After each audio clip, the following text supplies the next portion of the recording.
Hey, everyone, especially those watching on VOD. This is it.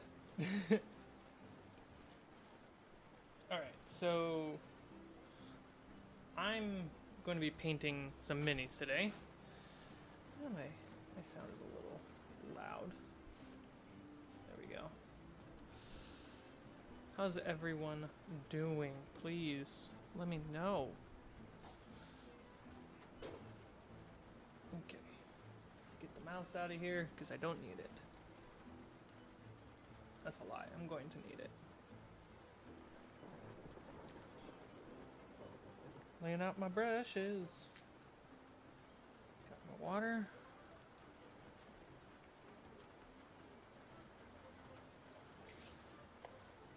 How's it going? Elian? Did I say that right? Elian?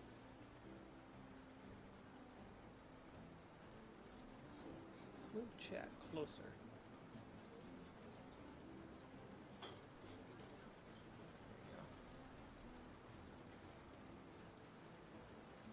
I think you are the first one here.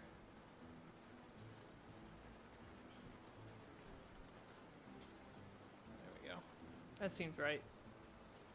Cool. Yeah, so when the channel started, I was trying to figure out how to do some mini painting because I like to paint minis, and it kind of fell to the wayside because taking care of the game was a lot of work. And now that we have a bunch of the equipment, I'm trying to put it to good use. And now that we're going to be investing in more minis, I figured, start painting more. What a perfect opportunity all that becomes. So yeah, let's see. I'll switch to this cam. So what we're going to be painting today is right here. Is this Bugbear? If you don't know what a Bugbear is, so I've basically I've ordered a bunch of goblins for my goblin set. And let me double check this. Make sure this is not too loud. There we go. Yeah, I ordered a bunch of goblins for my goblin set, and I'm going to be painting a buttload of goblins.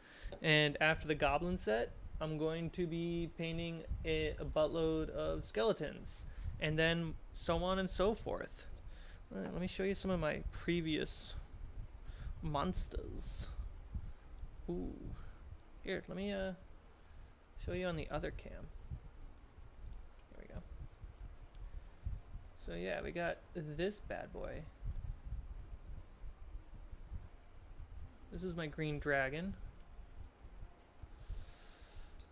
We got a couple little spiders. And then let's pull these guys out. This is my first set of goblins.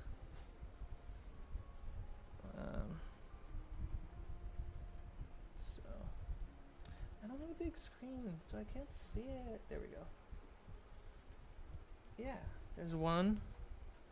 Got some more. So yeah, I really enjoy painting. I grew up in a drawing and arts, at least in a background. I excelled in those classes, and this is a pretty good platform for me. But more goblins are on the way. Let's switch. So yeah, we got this Bugbear,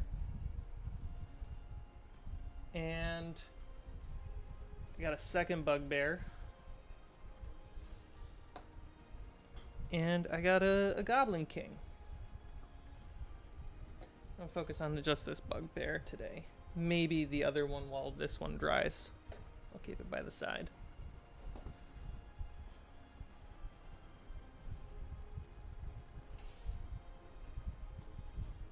Oh, John. Thank you very much. Yeah, Reaper Minis is super clutch. I usually scroll through Etsy kind of like the major inspo of creatures. And I kept trying to find something that feels more old school D&D when it comes to these little guys. And hey, I saw someone painted and trying to sell a painted version of a Bugbear, this one.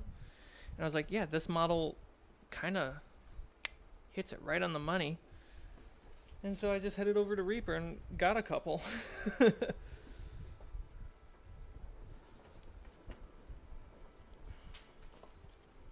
Alright, so let's get all these minis out of the way.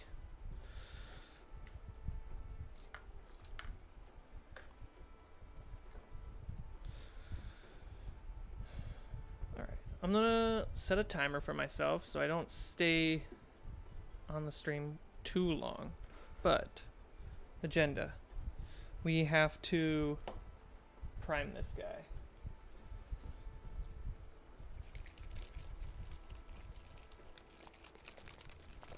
Get that shake.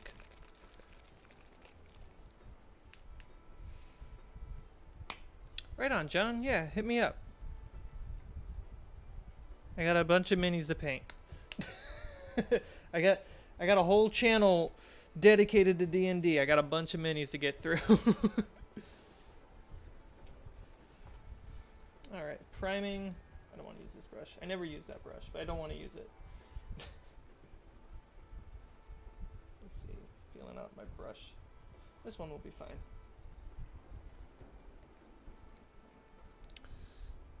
Oh yeah, this is kind of a cool thing for anyone who cares. So this cup, let me you can see in my little corner screen. So this cup, this is a little German cartoon character that I cannot remember the name of. But this is my hot chocolate cup for Saturday mornings from Germany that I've had since I was 3 years old. And my mom sent it to me a few months ago. And I haven't touched it because I don't want to ruin it. And now I'm like, oh, I might as well start using it. So I'm gonna be using it from my my freaking brush water. All right, let's get in there and just get you all primed up.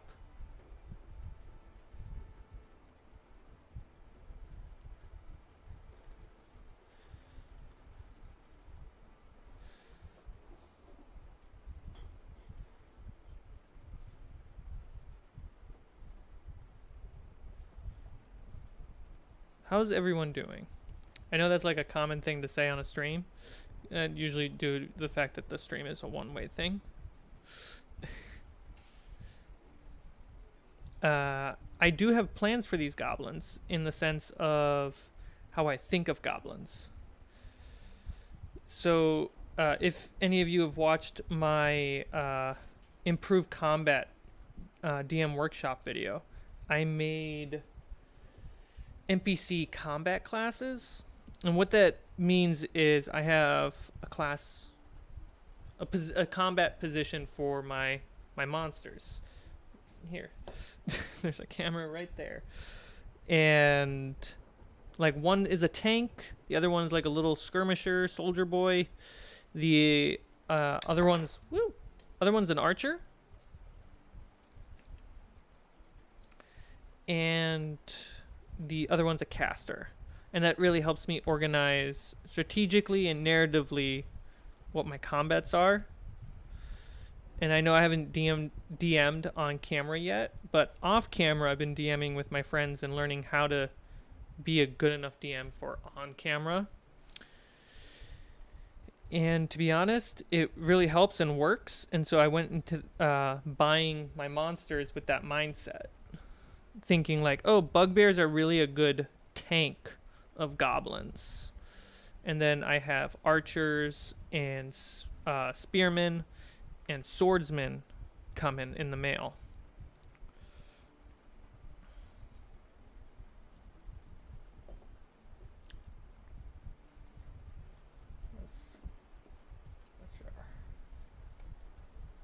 Let's get some. Pop up the music a bit. So this music is copyright free. So is this rainstorm sound and this tavern background sound effects. But I like the idea of, if you turn up the audio a little bit, that it sounds like we're in a nice, calm, rainy tavern while painting minis. Definitely helps me zen out. So I can only imagine for you it might zen out. Dang, keeps popping out. I did know about when I got these bugbears, I did notice that the center of gravity was a bit high for me. So I super glued them to a quarter at the base. So that way the center of gravity is far, far closer to the bottom. That way they're less likely to just fall over when on the table.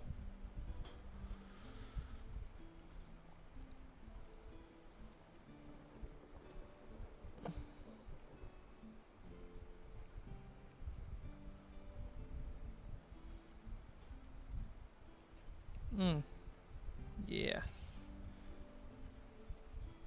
Massive surface area.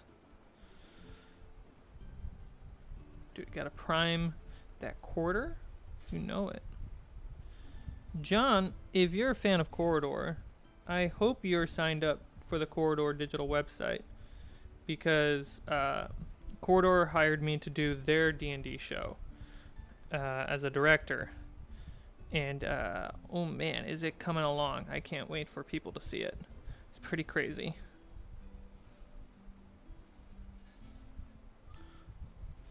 I can't spill the beans on when it comes out, but it's coming out on the website. Let's see. I think I got, oh, it's under the chest I gotta get.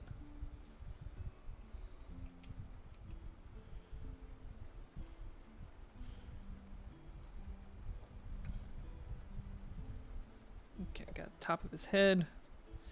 I normally, how I paint is like, I'm here going cross-eyed. So having it at a distance sitting on the table is a very restrained style. Cool, I think this guy's pretty primed up. Yes, sir. Let's get you a different angle on that, huh? Such a nerd. Yeah. All primed up.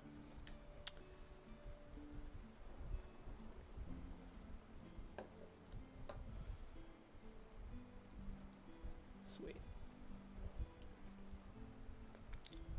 What's up, Retro?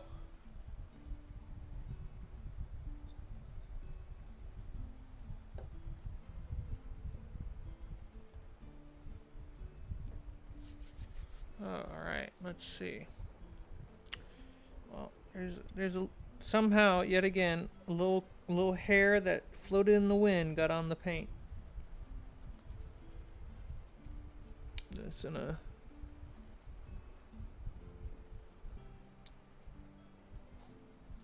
I think he's pretty good. Yeah. Take this guy off. Yeah, while that dries, I'm gonna prime the next one.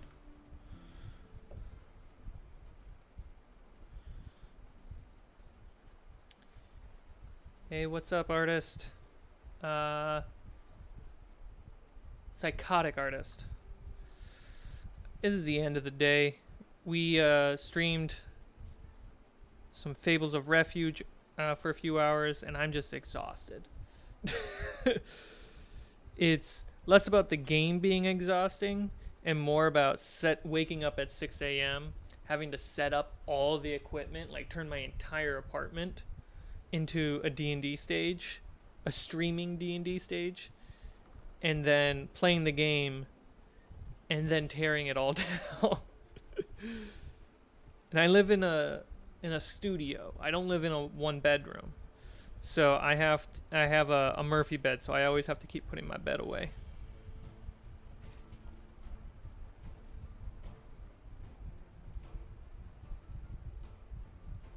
So this is a nice way to relax.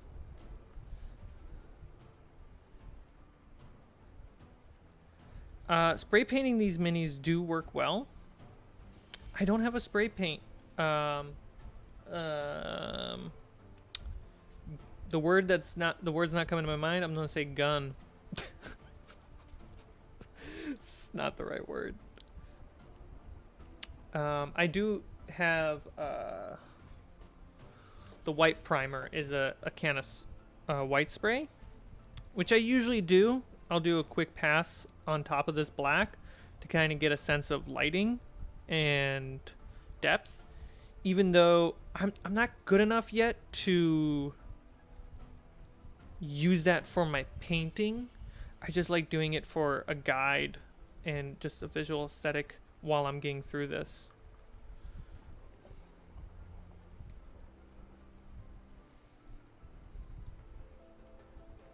Yeah, that bump mat effect.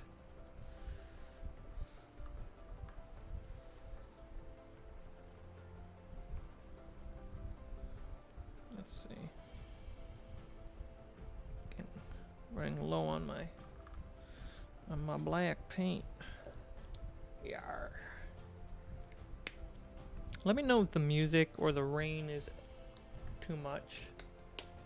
In fact, me asking that just tells me that I know that the music is a bit much.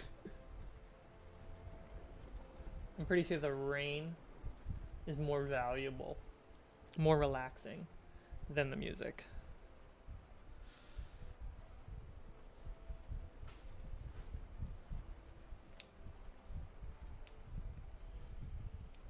Can't even hear it, huh? You gotta turn those speakers up, buddy.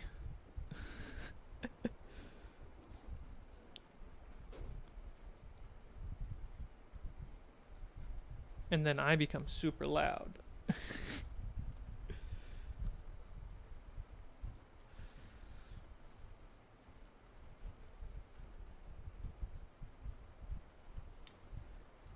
Okay.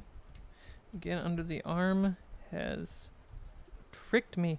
Fooled me, it has.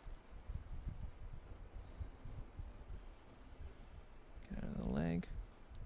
Yeah, if anyone here watched the game today on Twitch, I was surprised at how many people were surprised at our Lazy Susan effect.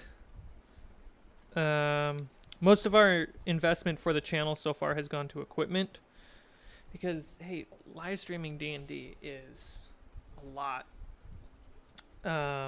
especially if you want good quality, just, you know, technical quality. And now we're investing in minis, like I said earlier. But one of the things, due to a limited size of space, is the idea of, rather than having a bunch of cameras in every direction to see the map, is the idea of moving the map. So we have a 18-inch wooden Lazy Susan that we spun the map around to make sure the viewer can always see some form of the perspective. And we're going to put a second tabletop camera on the game. And thus the reason to get into these minis, so that way you guys have something cool to look at while we're playing. I think this guy's good. Cool.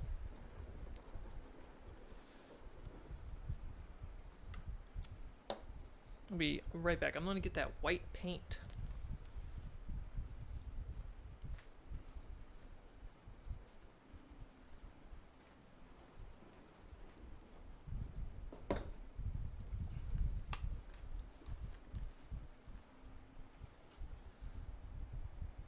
I'm doing well.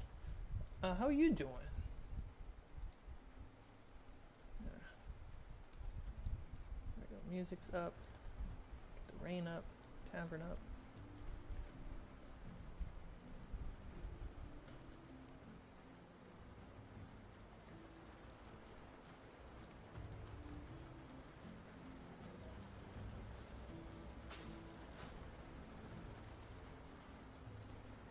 How's that for your sound? That sound design.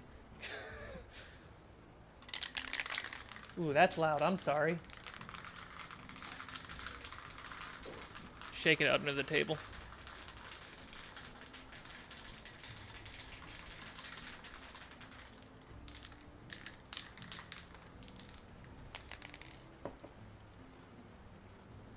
Make a setting inside of a tornado and have Lazy Susan spin the map constantly. There you go.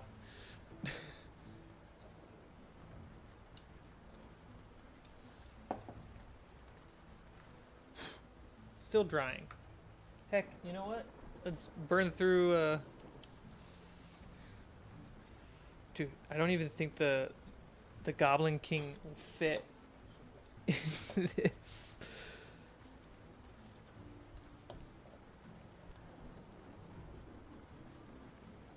Oh, come on. You're so close. Don't be a fat bastard, you fat king. So close.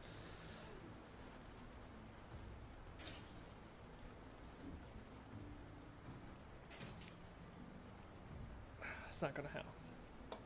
Just gonna have to hold it and get my hands are already painted.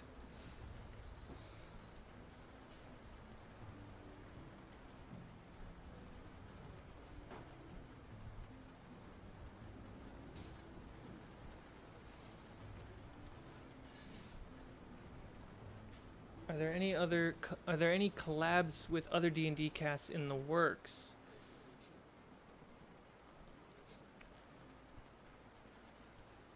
Yeah, so we have, it started actually prior to lockdown. We actually had a lot of cool people that we know in the D&D space and nerd space lined up to guest on Fables of Refuge, which would have helped grow the channel, which would have got more people in with different voices, different perspectives on the game. It would have been a lot of fun. Then lockdown happened. And now that we're back from lockdown, all of our equipment's now set up to do live stream in person, which before it was just me editing on a portable hard drive on a borrowed laptop, just trying to make it picture in picture. And that took weeks. So now that it's all set up, there's a couple technical things we have to get. We noticed that, like, if you watch my side of the table where Allie, Jess, and I are sitting, it's kind of tight. So, and this is actually the lens that you're looking at the mini. That is the same lens that we use for the D&D playing. It's a little tight. I want to get a little bit of a wider lens, which in like a week or two I'll be able to afford. And then they'll help, and I got to get one more mic, and then we can start getting more guests in the table. And then yeah, that'll be fun. Let's see.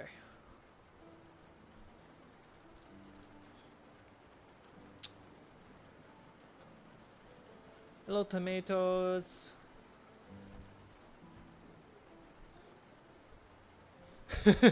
Critical Role is starting. Yeah, it is Thursday.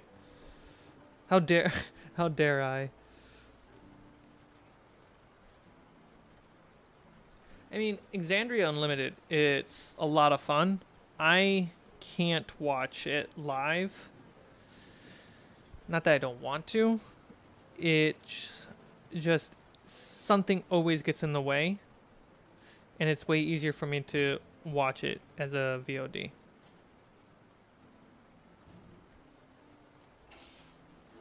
Oh, there's a little spot right by his toes. Yeah, I'll just use this so you guys can see the Goblin King.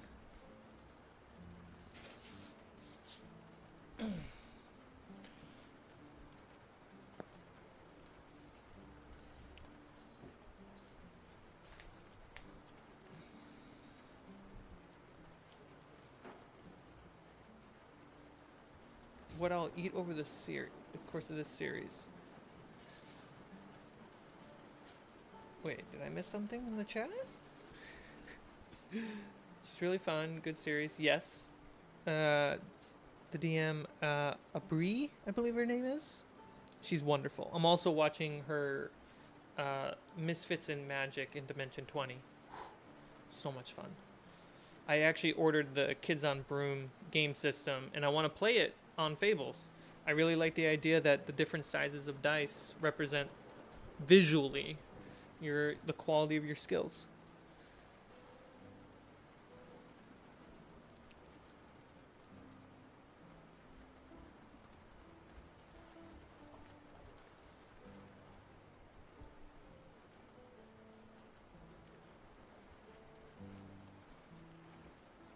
Is the stream super delayed? Let me see. See if I can tinker with that. If I can't, I'll be upset. And if I'm upset...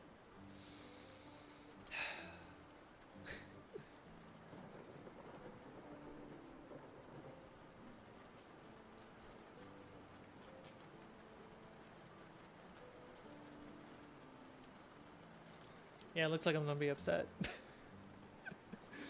This is the face of somebody who's upset, can't you tell?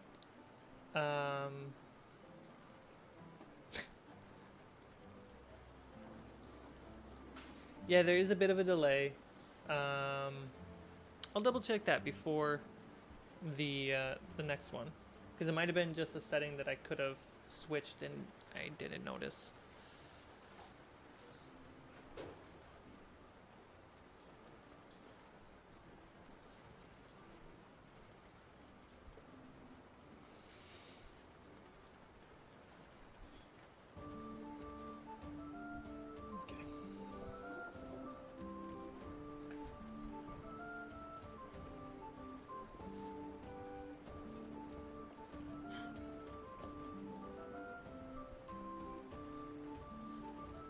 Let's get these bugbears back into action.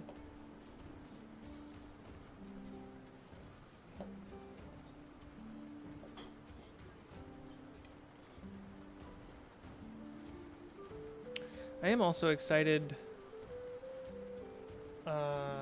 to start DMing on Fables too. And it's going to start once I can do... Let's see, when am I going to start DMing on this channel? Hey, Gabe. At the moment, it's going to happen in I'm going to film it in October. Probably not going to stream it. Just, you know, baby steps. Give me some baby steps. Then run it through post-production, not full editing. Just something with some sound design and stuff, and then release it on the channel. And yeah. Why October? Because I have so much to manage until October.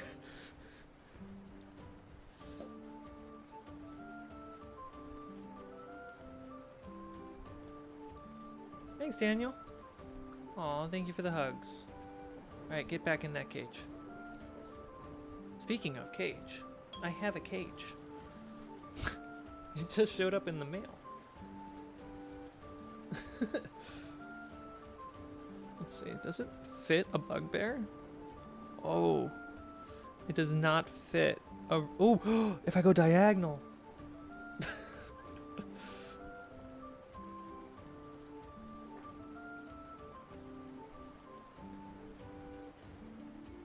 Ooh.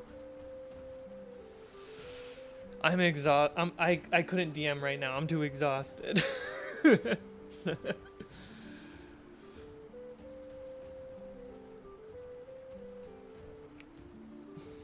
What kind of game do you think you would expect if I was to DM? Because I know what I'm going to DM. You know?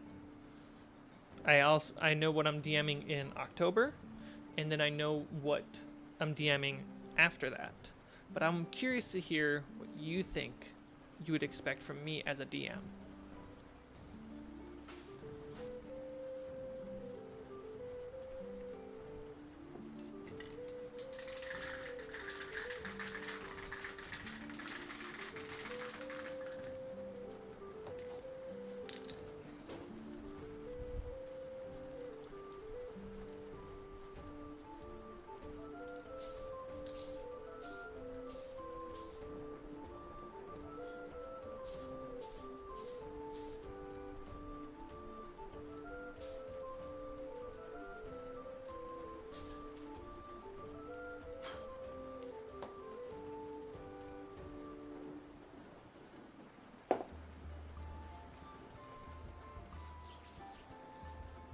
Bye, Daniel.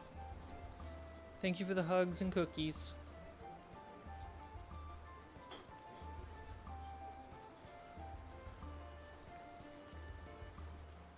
Okay, let's see. Where to start? I've never painted a bugbear before.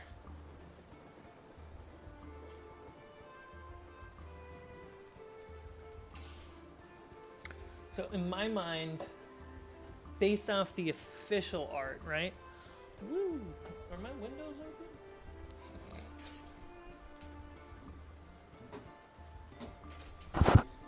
There's a fan. There's a fan. There's 100% a fan. But now there's also an open window. So, based off official art, a bugbear is usually like yellowish tan, somewhere in there. And then brown fur, kind of like a bear. And my goblins are green. Because I love green goblins. I guess I can make these more, like, so when I say hobgoblin, I don't actually mean D&D hobgoblin. I don't really care about D&D hobgoblins. I just usually give those abilities to goblins. But when I say hobgoblin and green goblin, the image that comes to my mind is Spider-Man hobgoblin. Yep, you got it, Jake. Spider-Man, green goblin, and hobgoblin.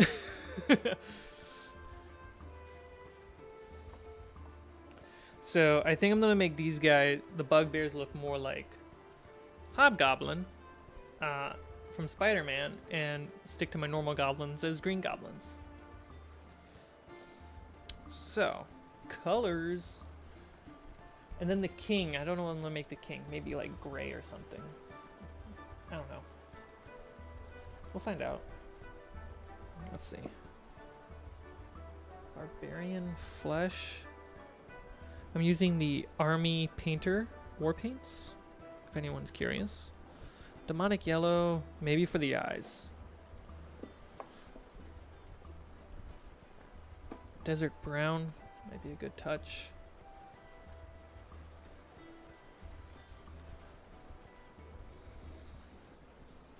Let's see. Brown fur, classic. Like, sometimes I want to get like super creative with my color choices, but they kind of nailed it with the naming of this. It's brown fur. Yep, works. And then there's the no, that's the wrong one. Is it this one? Yeah, there's leather brown. And then there it is, oak brown. Tell you what, when you put these next to each other, the naming is perfect.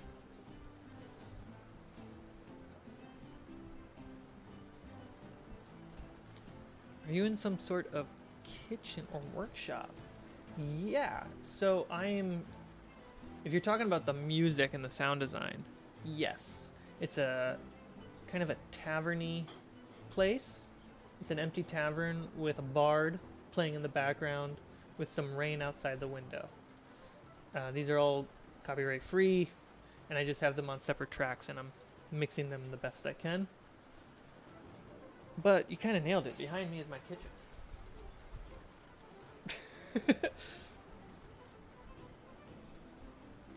Okay. Where to start? I think let's start light. Let's start with desert yellow.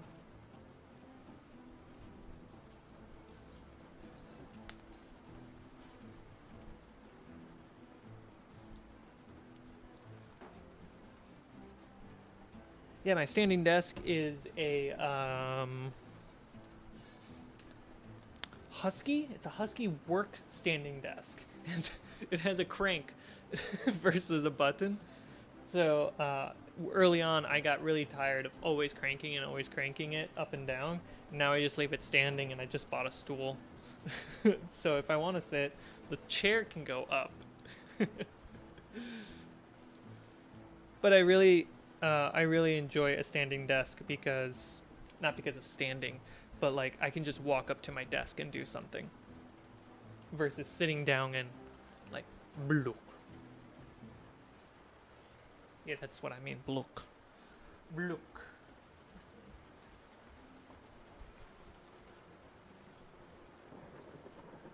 I'm gonna with this brush. This brush is doesn't let me down. I'm gonna try.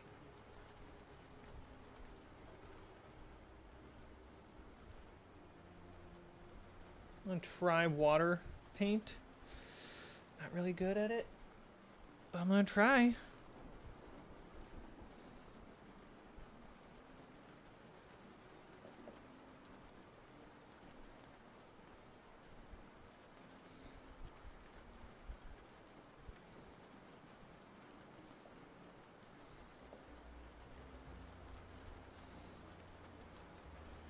The hardest part about filming me paint is making sure I don't do this.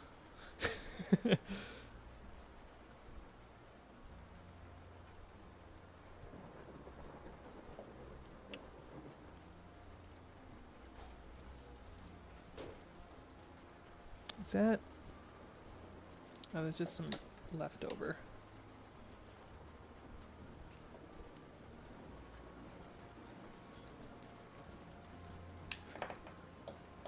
It's fine. It's all fine.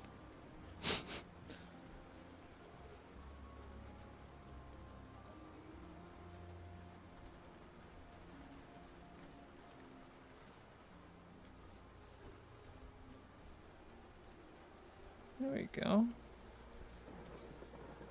Sweet.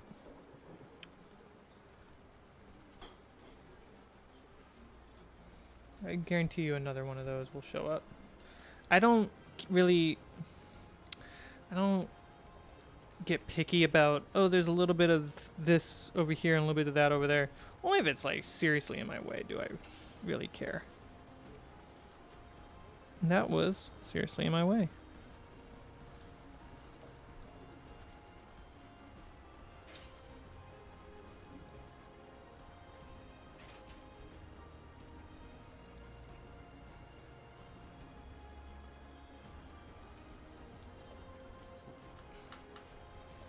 Oh, chat, sorry.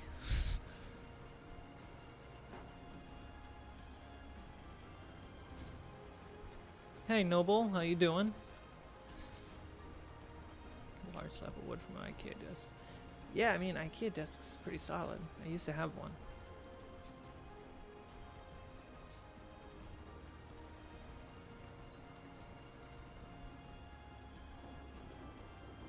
I'm not going to be one of the cast members of Corridor's D&D. Instead, I'm the director, running the show from behind the scenes. But we got a lot of green screen stuff to film to wrap up that show. And then final passes on music and sound design.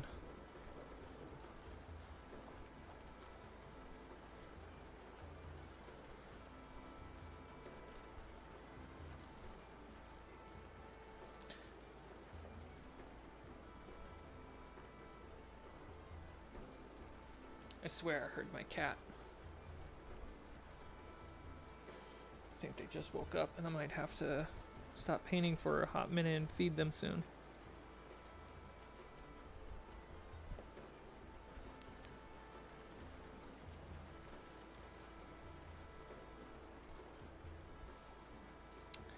His legs is mostly fur, so I don't have to really worry about the legs with this color.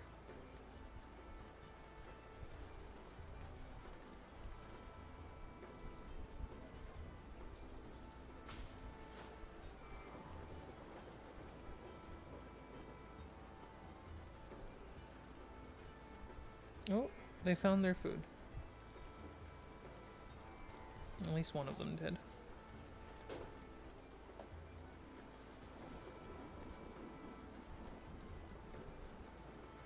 So pinning.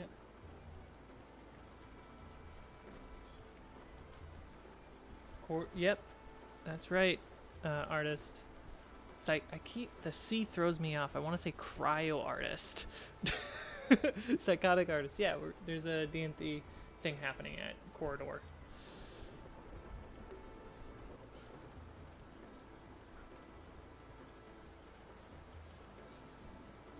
Well, we shot it a while ago. I've just been editing the crap out of it. With the help of Natalie and Matt.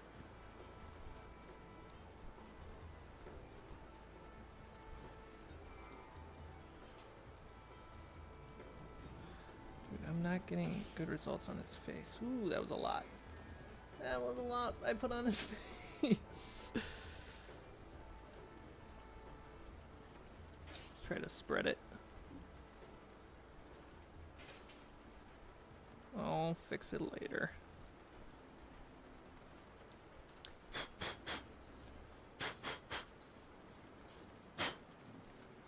There we go.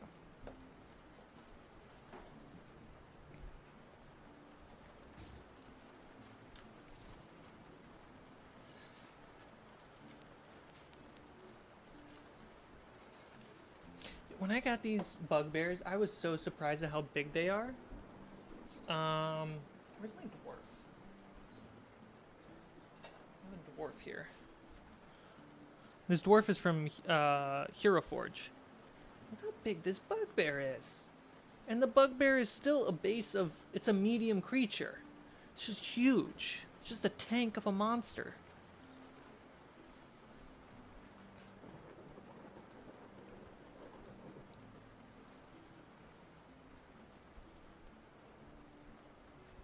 Nice job on the latest episode of Fables. I listened to the table at work. I was cracking up from Julius. Oh, thank you very much. Guitar Diamond, thank you very, very much. As not a lot of people are aware, I have ADHD and autism. I'm pretty low on the spectrum, but it does cause me to have a lot of social anxiety and limitations too. You know, speaking up and talking to people directly and being good at role-playing is a way to help get over that bit by bit, and that means a lot. That compliment, you can't see my hand, but it's over my heart. Thank you very much. Dude, this guy's abs. I'm trying to get those abs. So hard. The difficulty of painting it. His abs are hard as well.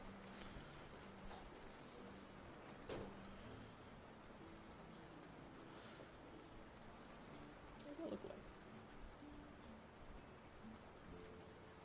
That look green to you? Yeah, I don't know. Might look a little green. In person, it's very yellow. I think just the tint on the camera is a little off.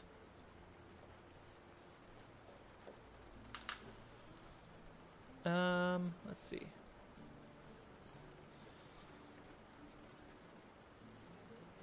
So we're not going to be doing a lot of mocap. Instead, we're doing we might in the future, but this being like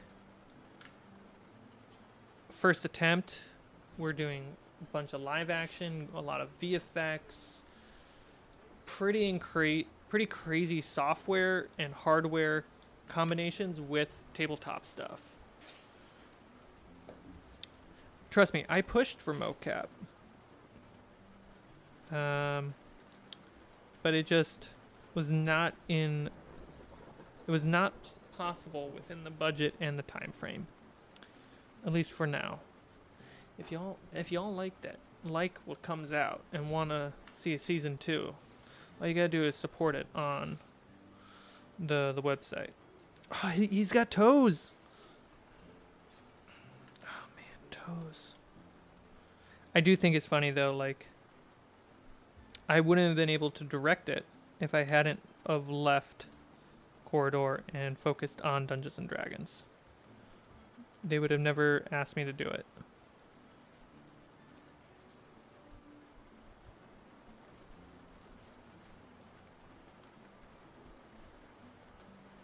And that way, leaving Corridor, it's a good thing, right? So hang out with the guys.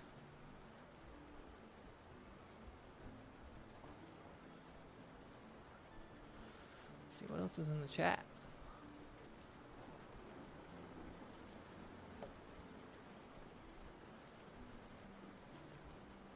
It's not going to be streaming. Are you talking about Son of a Dungeon? If you're talking about Son of a Dungeon, it's not going to be streaming. Yeah,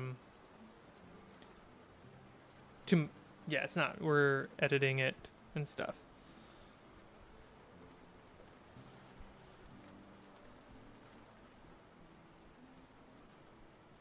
Yeah, yeah, that's pretty much it.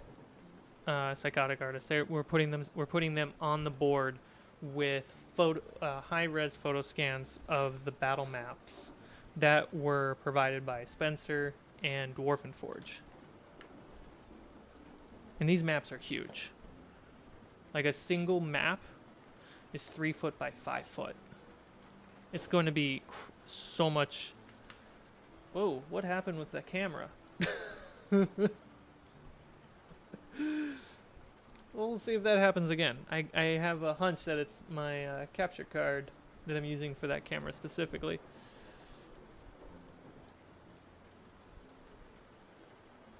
The paint just kind of slips off his toes and just goes into the cracks. So I kind of just have to like eat.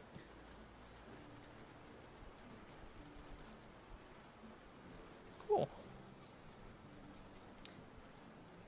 I feel like he looks green. Does he look green to you? It's kind of getting on my nerves.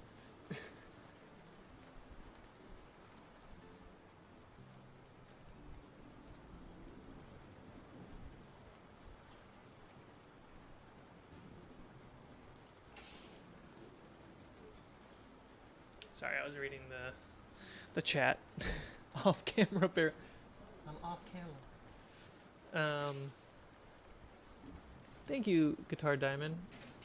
Yeah, that's awesome. Julius is a very difficult character for me to play.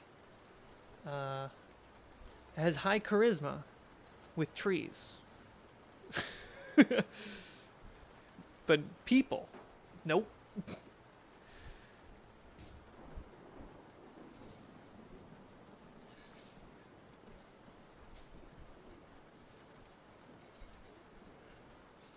I just wanted to say I started watching Fables of Refuge a bit ago, and I'm really enjoying it so far. Really like every character, but when Julius first joined, it really brought it all together. Oh, thank you very much.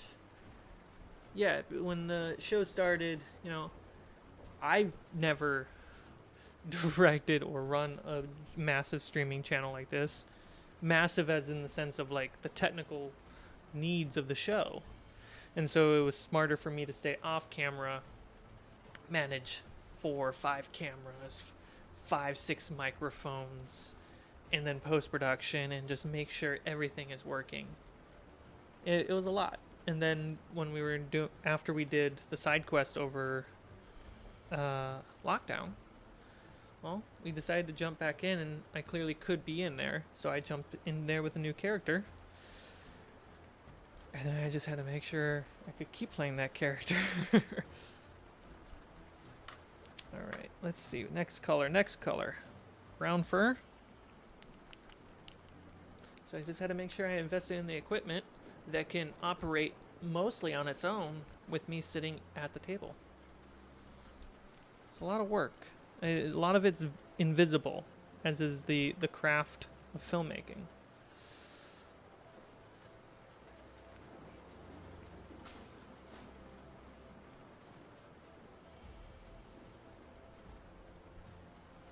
Mix up that paint. Think it's yellow? Yeah, it is. Yeah. Trust me, it in person it looks yellow. So I think it's just the hue of the camera. It's just slightly off.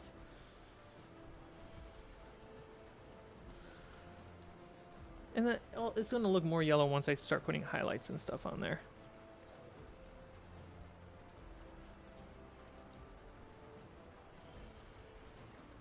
Yeah, I should stop worrying about it. There are more things to worry about. Oh God. Why would I say that?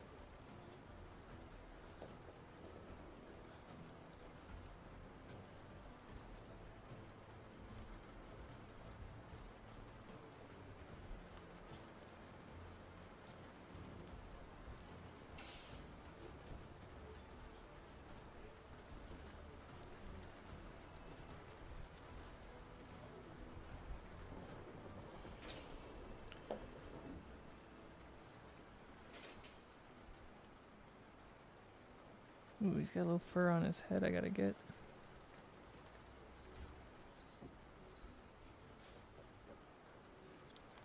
Hey, let me switch the camera.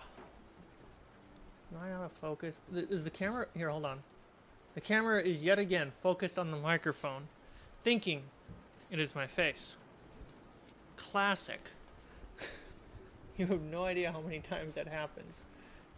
So weird. Okay. I'll switch to this guy.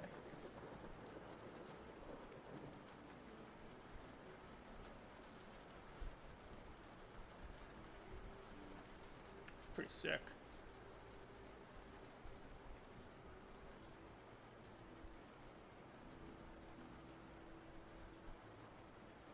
Cool.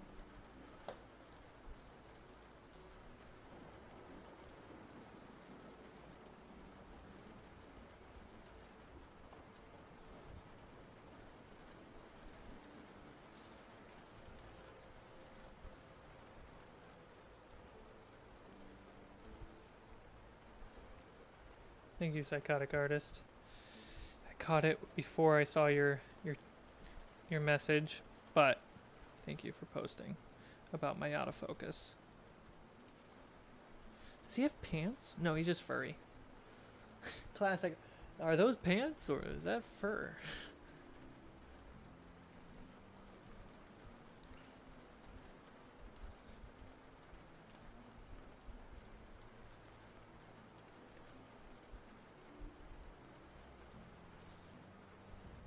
I'll probably put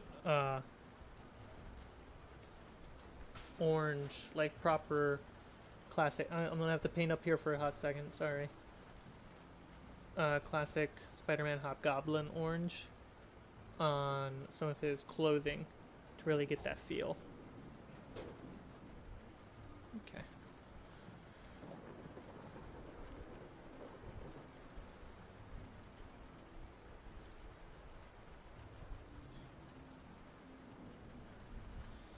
You know, now that my eyes are settling, it looks a little green in person too. It's not just the camera.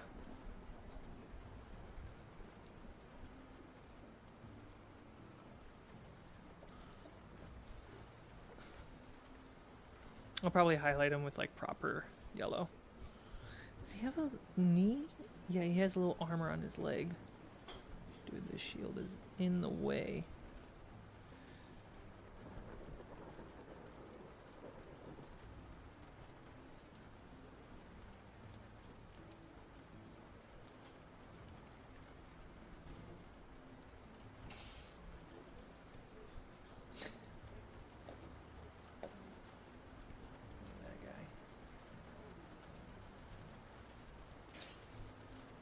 Look at what I can do.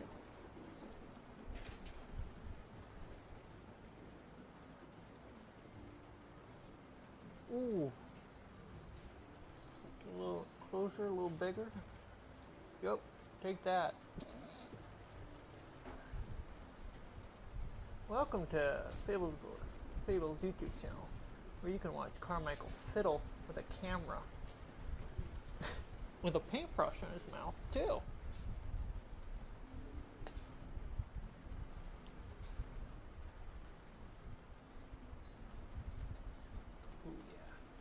Ooh, look at that detail. Actually, I like this position a lot more too. It's a little bit more straight on for me.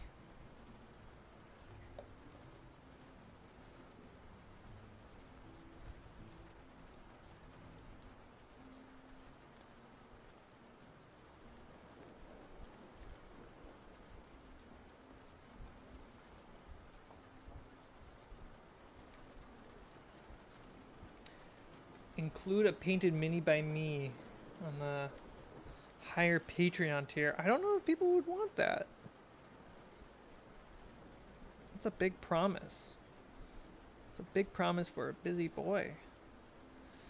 I'd have to see some proof in the pudding. Like, is there a good demand for people who want minis painted by me?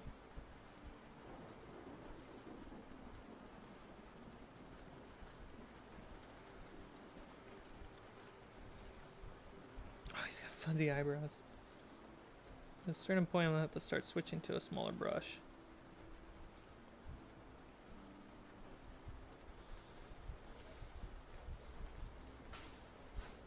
Sorry, just gotta bring it closer. My vision doesn't want to work at a distance, which is not a good thing.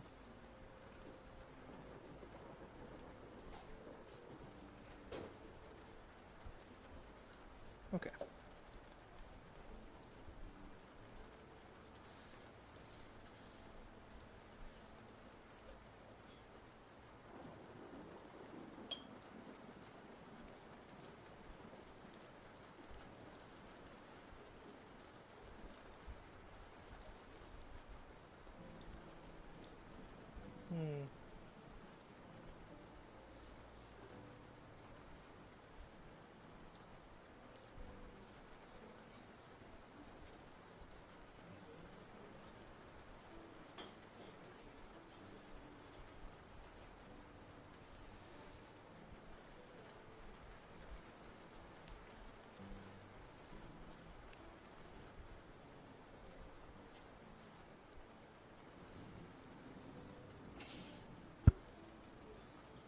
Paint on my microphone.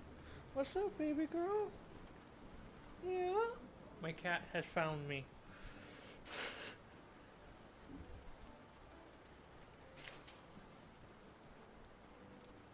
What's up? You need to get in the box? Are you hungry? I have a cardboard box right behind me.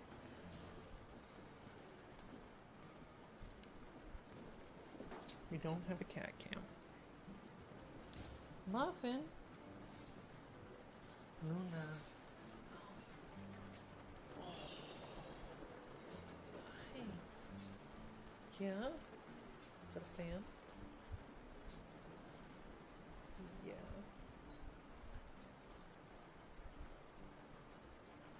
Yeah. Okay.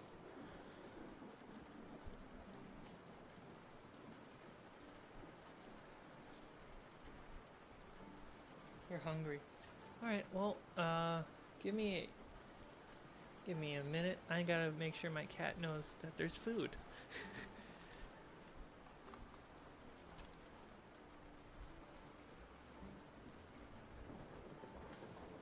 Behind the curtain I go.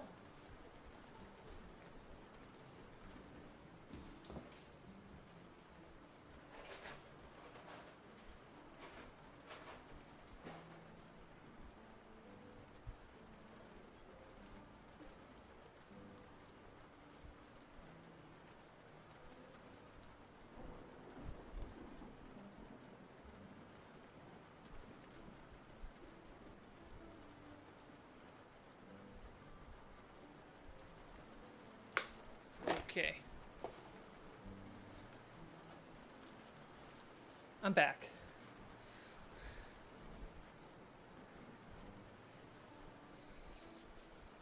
Yeah, I usually just have to put like a treat, cat treat on her food bowl.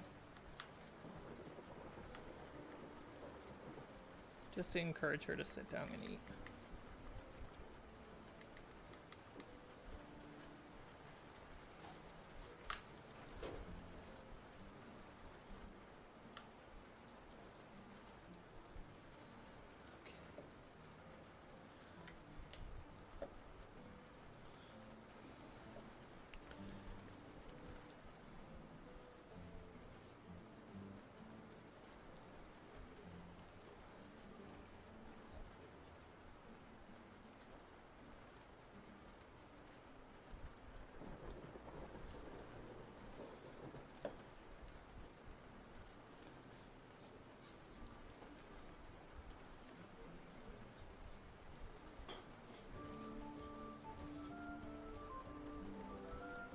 There's that classic tavern music.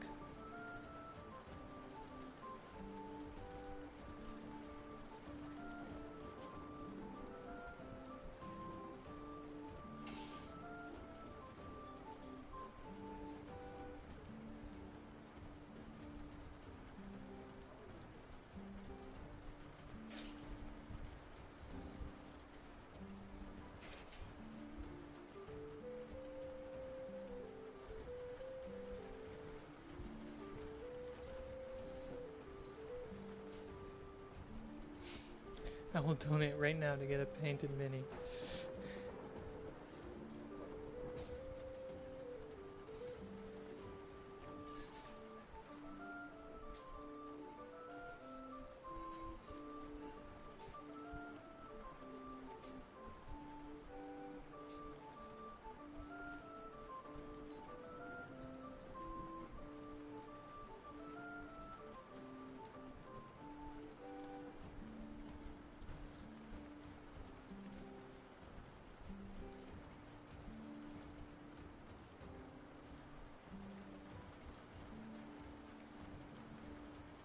How's the ambient sound effects? It's relaxing me, but I want to know how you guys feel about it too. Because I'm all about the peer pressure and the social confirmation.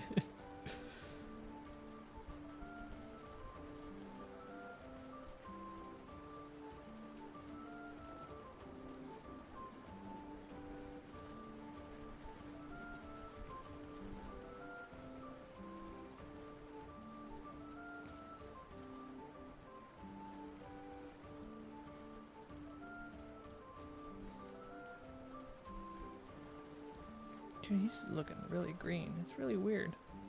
My eyes are tripping. Like, the color's not wrong. It's, for some reason, coming off green. That's super weird.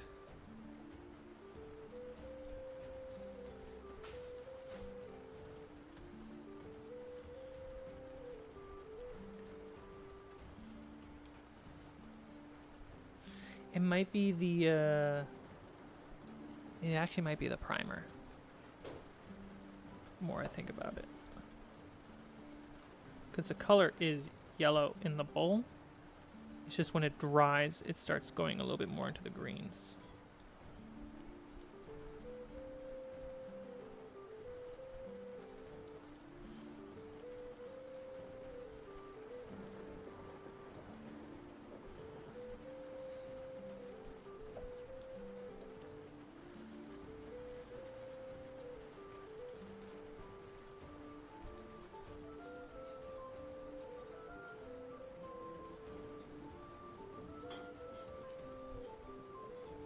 Let's chat.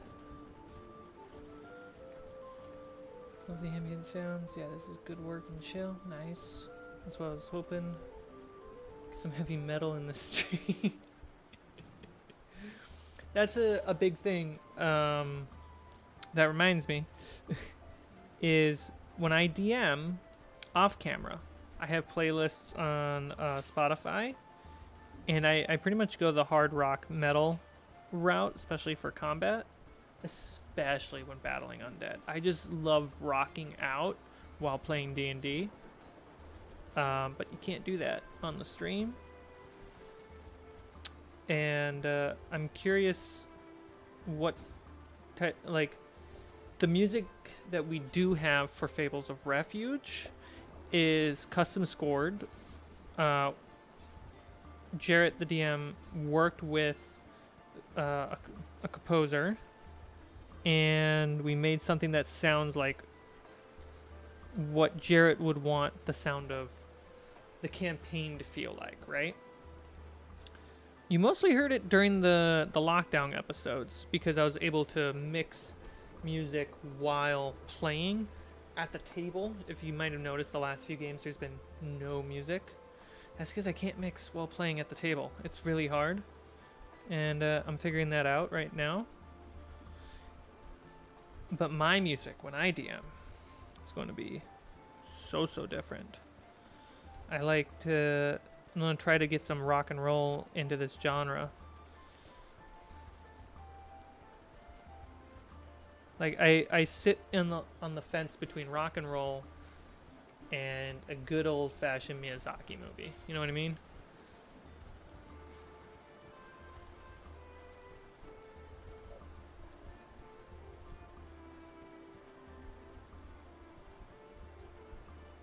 Out of focus. Or the mini's out of focus. There you go, guys.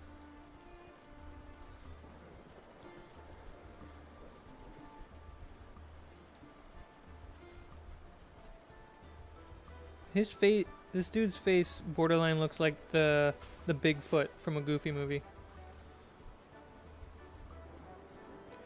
Thumbs up in the chat if you know what I'm talking about.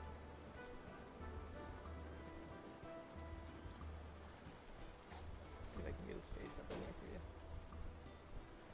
Actually.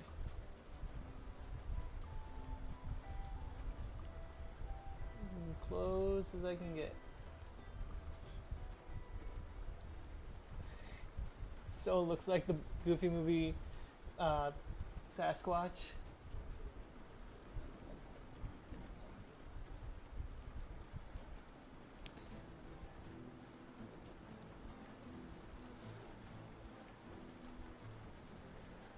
Okay. Color-wise, he's kind of coming along. What's going on with his arm? I've been missing out on his arm. It's hidden behind the shield.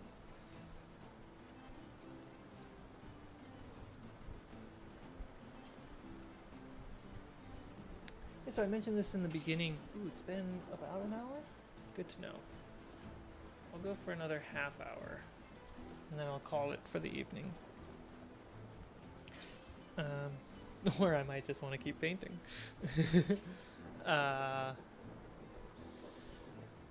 What was I saying? In the top of the stream, I mentioned NPC combat classes.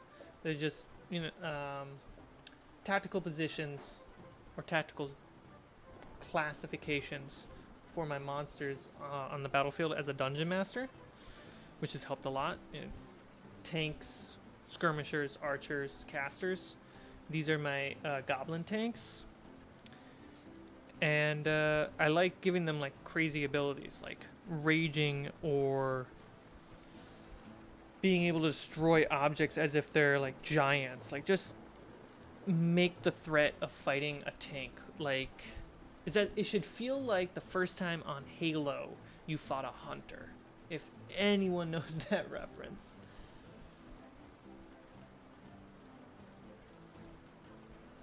Ever painted Warhammer? I have not painted Warhammer.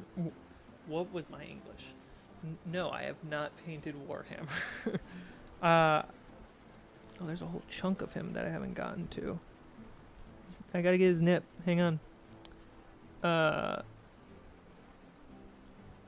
No, I haven't painted Warhammer. I feel like painting Warhammer is not too dissimilar from what I'm doing right now.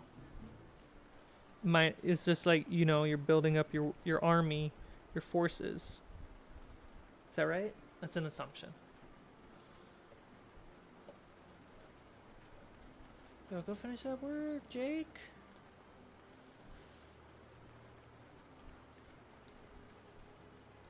Whatever. Cmike's essentially my name.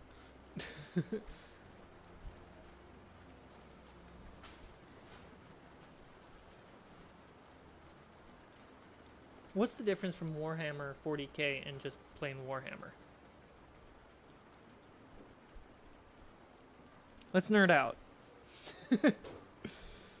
Let's scare away anyone who doesn't nerd out.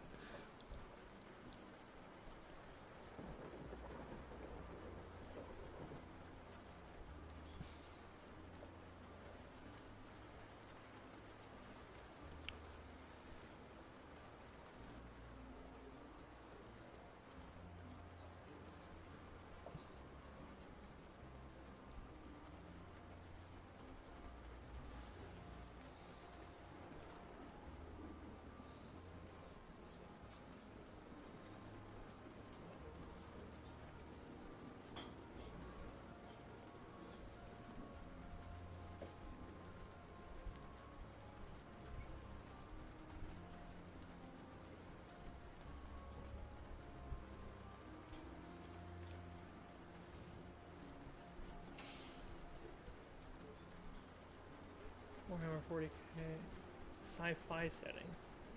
And the normal is fantasy. Okay.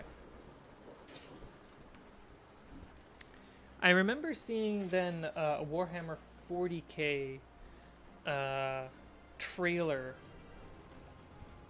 where these armored dudes are just attacking a ship and just annihilating them, and then there's like these mind flare like psychic beam guys are like stopping him at in the trailer. I remember seeing that. That's my entire exposure to 40k. What color armor plates would this guy have? Right there. Armor. I think the spikes should be silver.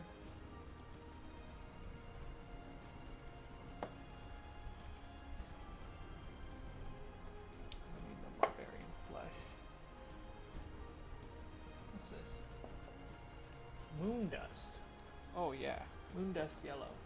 Let's get that in there. Red slash black. Muddied.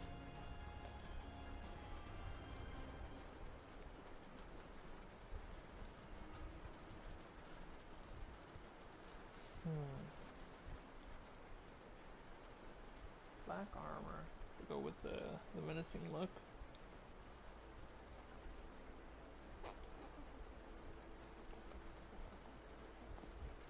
I already have yellow and brown as a color scheme.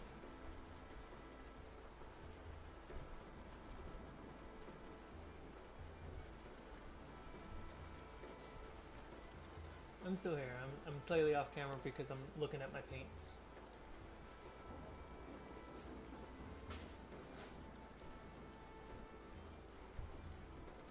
You know, I might actually just give him copper rather than silver spikes. Greedy gold. Weapon bronze. Weapon bronze, that's what I mean. Give him some bronze. Give him some small pink heart on the shield. Let's see. I'm gonna bring up a hobgoblin. My keyboard is hidden. That's fine. I'm just gonna bring it up on my phone then.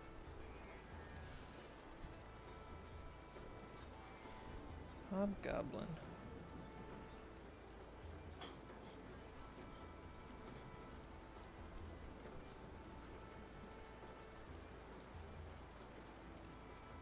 That's the action figure. That doesn't count.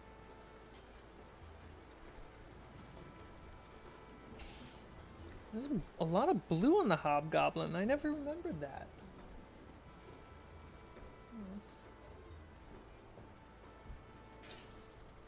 I'm in the way, sorry.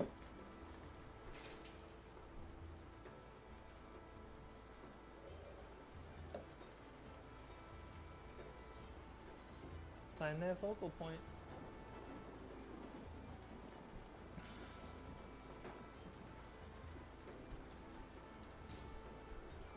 Yeah, it's straight up yellow orange. Where's a hard orange? I think I've been using the hard orange. You know, he's just using it bronze for his metal would actually be perfect to match. My cat just knocked something over.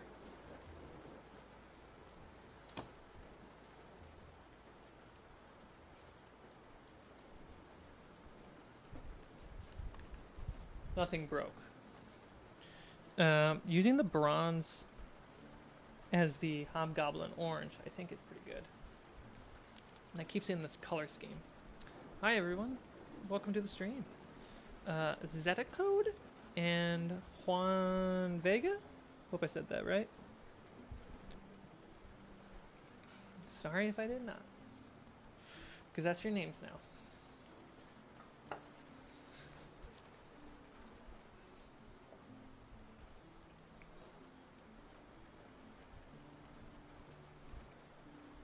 Oh, wait. Interesting, he's got metal on metal. We'll tackle that in a bit.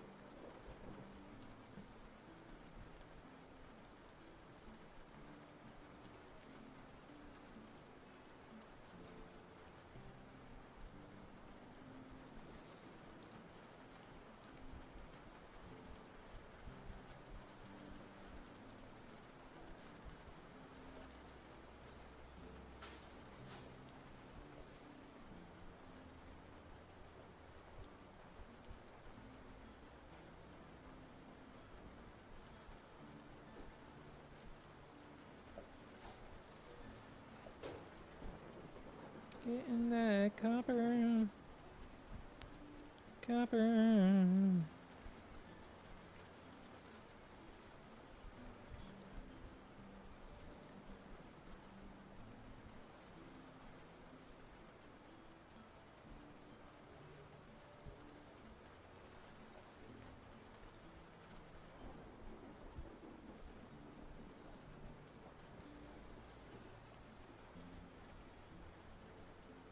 I keep saying copper, but it's bronze. They look pretty much the same.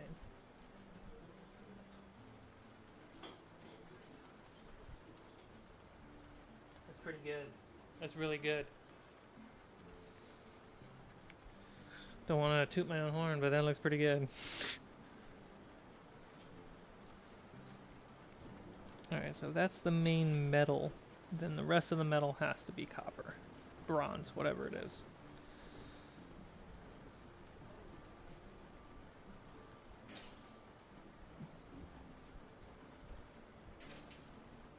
Why does it have to? You may be wondering. Because of color schemes. You want your choices to feel like intentional versus just a bucket of paint colors just tossed around.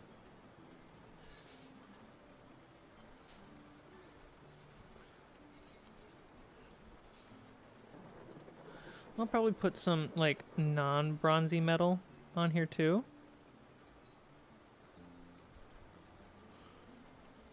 Like you could probably use some just classic iron looking stuff too.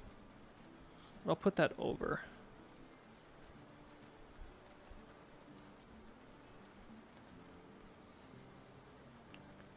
It's crazy how much bugbears look like orcs. I really feel like bugbears were the D&D orcs before orcs.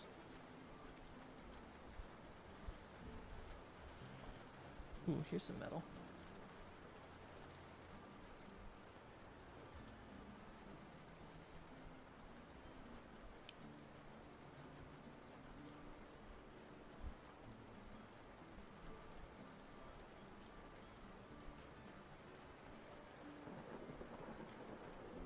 Hey guitar, if you're falling asleep, I'm so happy that I've helped you fall asleep. If anything, it's probably my ambient sounds of music. Dude, thank you so much for watching the show. Thank you so much for tuning in tonight. Hey, have a good night's sleep. Sleep well. Dream of beautiful horrors and nightmares. Sorry. Dream of Chucky. Chucky the doll. Dream of Chucky for me. Thanks. Say hi to Chucky.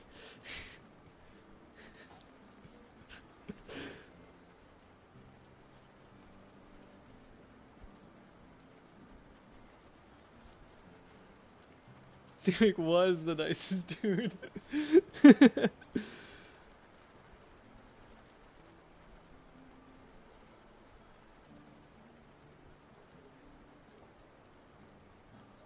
The thing is, when I use the bronze metal effect,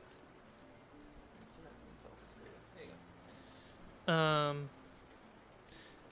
bronze effect for metal looks cheap. Whereas if I use silver, it would look a little bit more expensive, and gold, obviously, it looks way more expensive. This kind of has a very, like, poor look, and I like that effect for my tribal goblin warriors.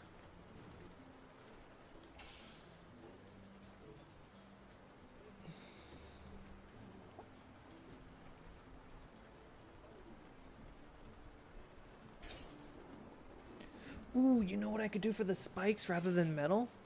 I'll paint it with a bone like effect. Like the bugbears take the bones of their enemies, sharpen them up and make spikes and put them on their armor and weapons.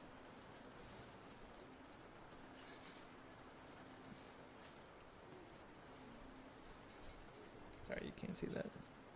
It's a weird angle.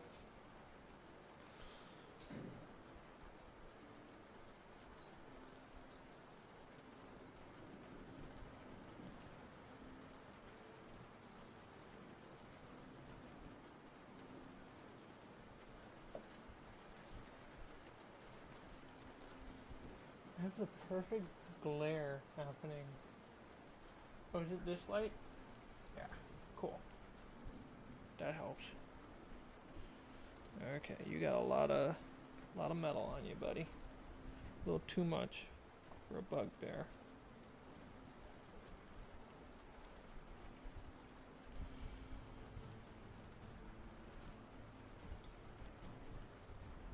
I'll work my way back.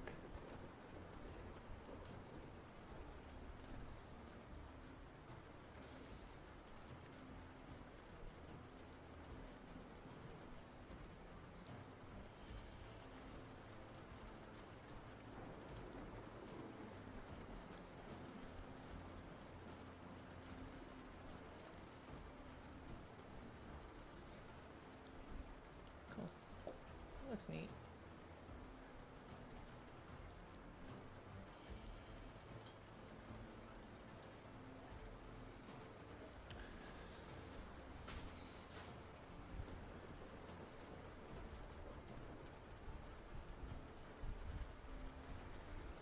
I'm here. I'm just like looking closely at my mini.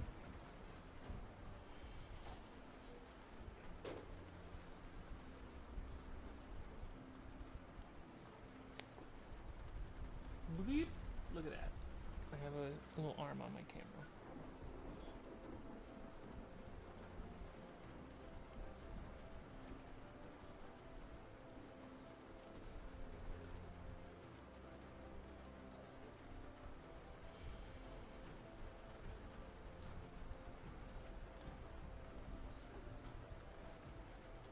Is he even in focus? Not really. There he is.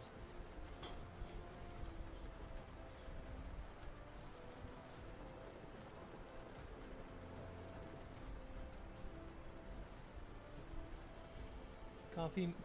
Yeah, my mic's not even where I am.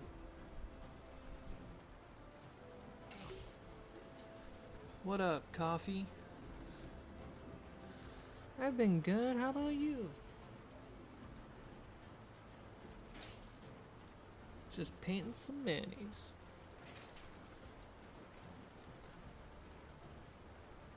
With some dry paint. Because it's taking too long. Okay.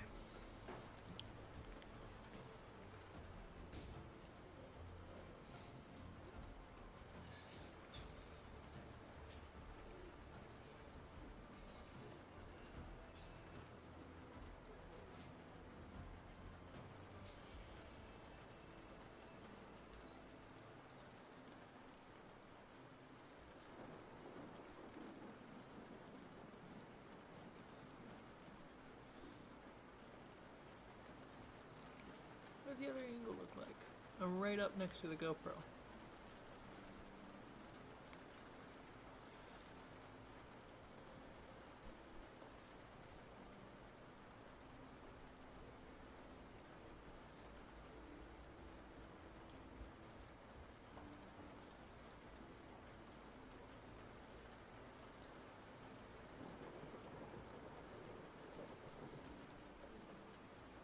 Hi Ray, how's it going?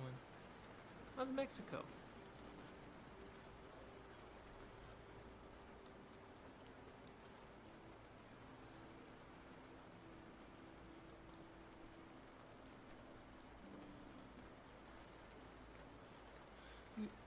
Coffee, you've been wondering what adventures I've been up to? Buddy, you gotta tune into a pretty cool show called Fables of Refuge. I've been playing D&D a lot, both on camera, off camera. Now I'm able to paint on camera, which is going to be hopefully a consistent thing. This is super chill and easy to do and easy to set up. I just need to make sure my minis show up on time. Otherwise, I've been filming content for other people because they pay well.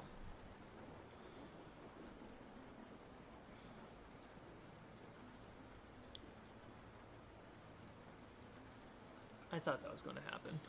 GoPros like to die. I'll plug it in.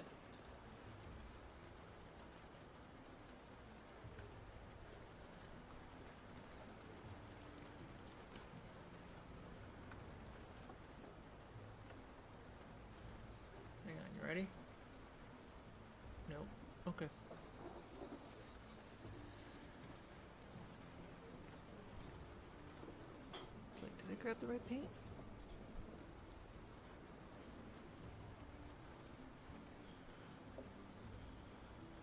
Am I a little too far for you guys? I can do that for you.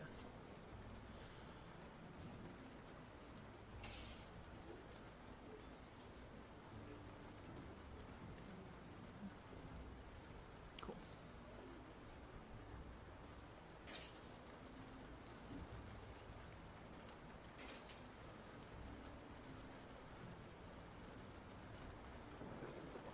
I can see where the leather is.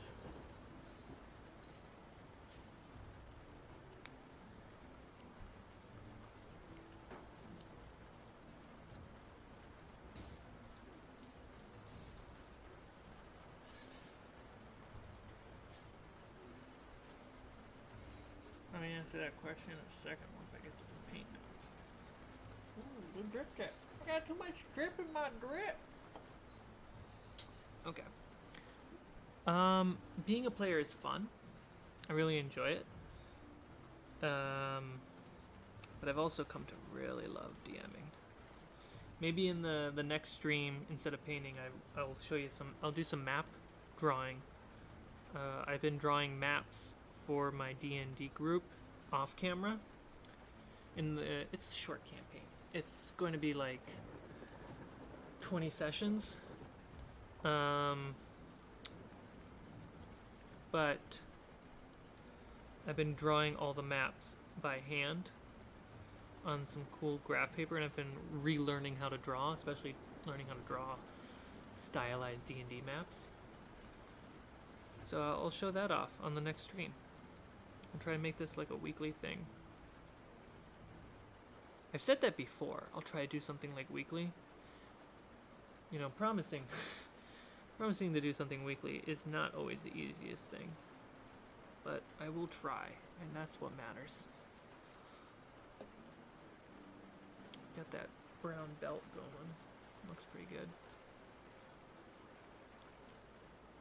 Ooh, got some leather straps. Yeah, I'm using my leather brown look right now. Ooh, yeah. In that shield. You can kind of see it. It's right in there.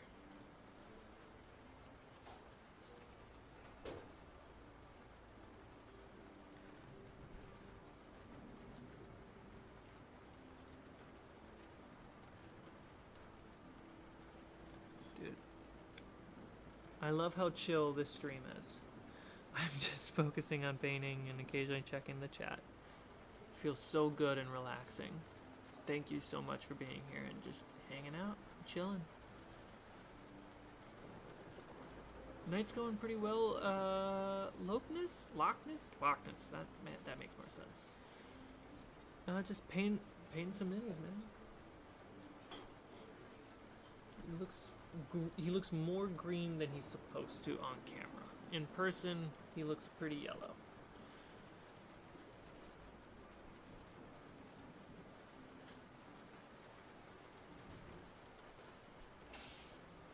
I get you.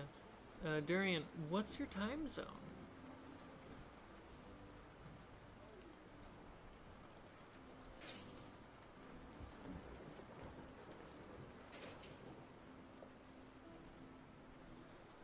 I think I'm gonna drop a video tomorrow.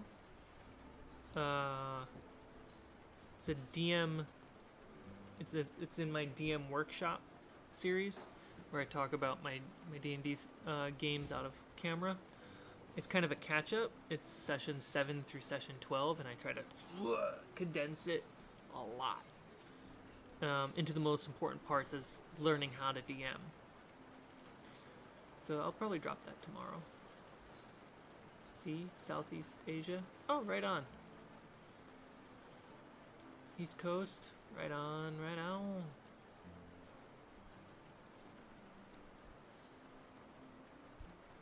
Loch Ness, digging the copper. Yeah, love it. I'm gonna try to make the spikes more bone on top of it. Right now, I just gotta get all this leather. I'll say his pouch is also leather. I won't say his His drapes are leather, though. That doesn't make sense.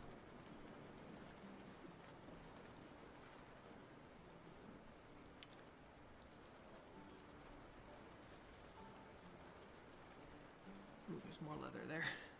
There's a lot of leather behind the shield. Ooh, there's an opportunity. There's a buckle.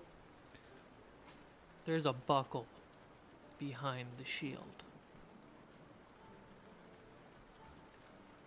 I don't know if you know how valuable buckles are when painting, but they're pretty valuable. You get to paint the little buckle a little silver.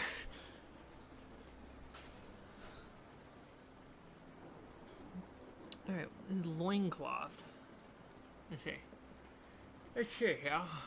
Okay, I got my bones right here.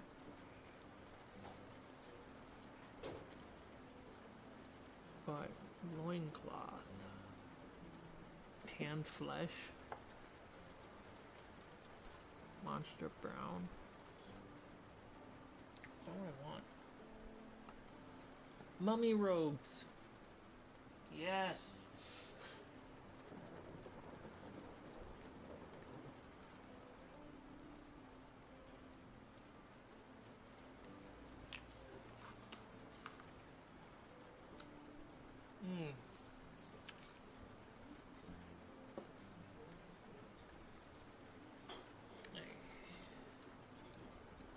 Let's go with a smaller brush. Let's go with, what the heck are you? Insane detail. It says. That's insane. Alright. There we go. That fixed it.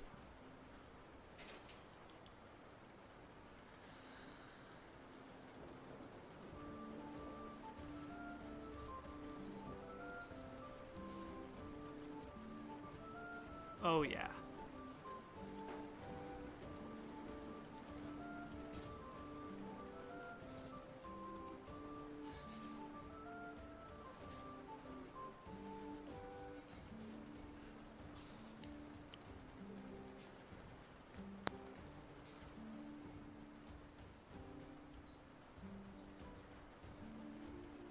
Catch up in here.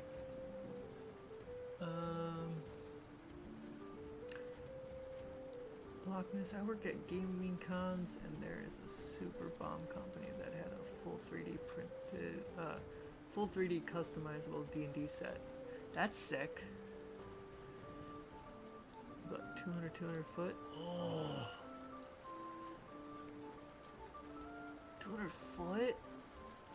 You realize that's like almost a football field, right? Or are you talking in-game size?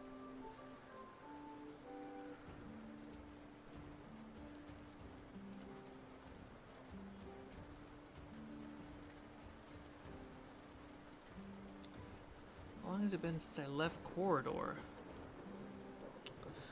Officially? Maybe 2 years? But also I work with them for some of the website content. Like I shot, edited, directed the functional filmmaking series on their website. Lit it, shot it, edited it.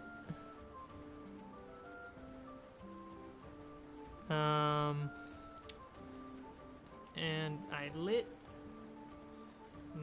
mostly set up and shot the D&D project with the help of the camera operators and assistant editors, because it's a lot of content.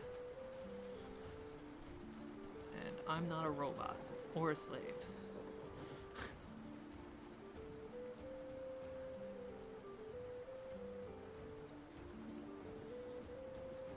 Ooh, that's clean. I like that.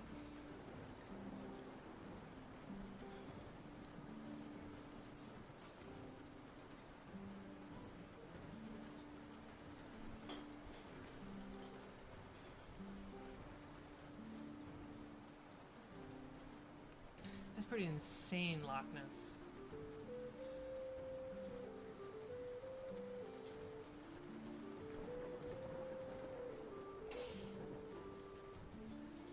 I'm getting the front of his loincloth right now, which apparently droops down all the way to the floor. No peeking.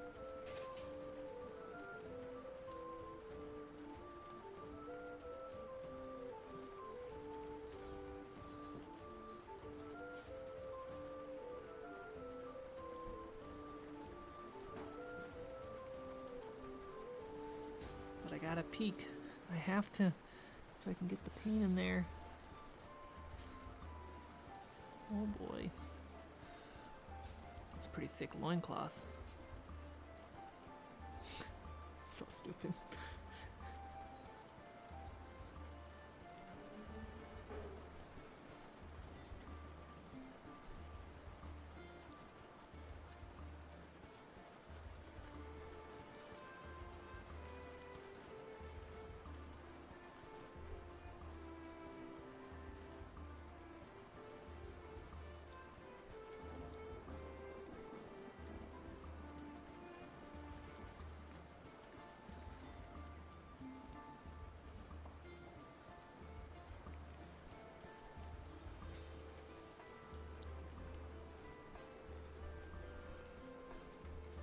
Sick.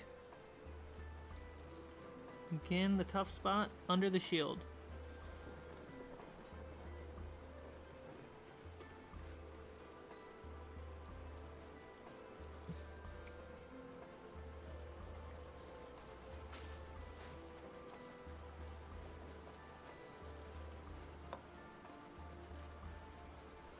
Johnny Bones himself. Showing up around these parts, huh? Roshan Ram? Did I say that right? Welcome.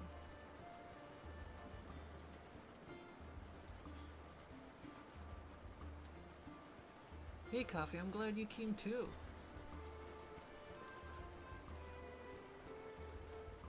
Oh, thank you. I'm catching up on the chat. Thank you, Coffee, for your kind words. There is a Discord. The Discord has... where's this focus point? The Discord has notifications for Twitch stream, YouTube videos, I think YouTube streams. I gotta check with my mod. And eventually podcast updates, because Fables of Refuge also releases on podcast platforms.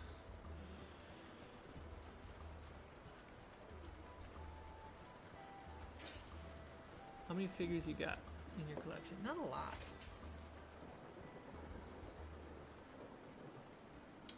I got these little guys. I'm in the way. Look at that. I got these little green goblins that I started out with. They're cute. They're not really great. They don't match the aesthetic of the goblins I just ordered.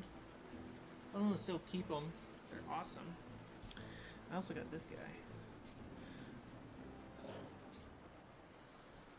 She is a young green dragon. Berthamax.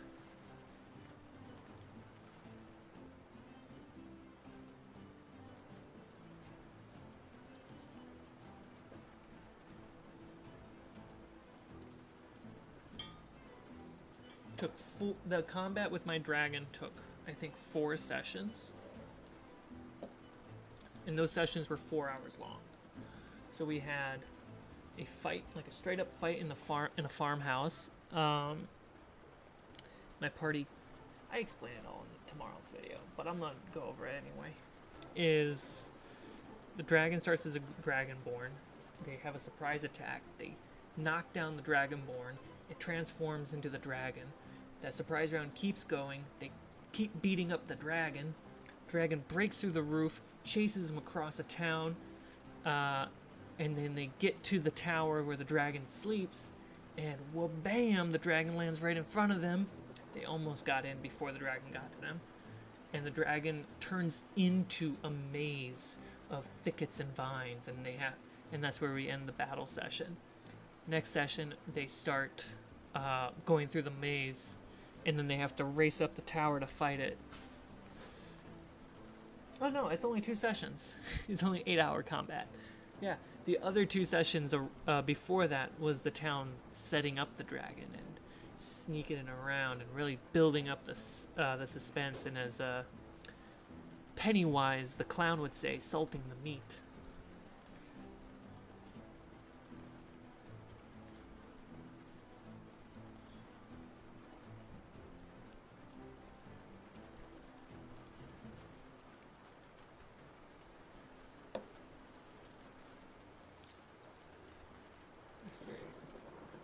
Let's see what I smoke with my paintbrush.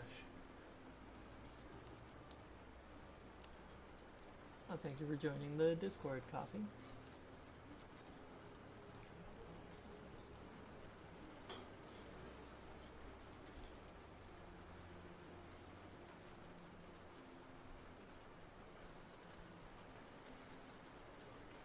I spooked my party so much with my dragon setting it up that they were afraid that they were too low level to fight the dragon.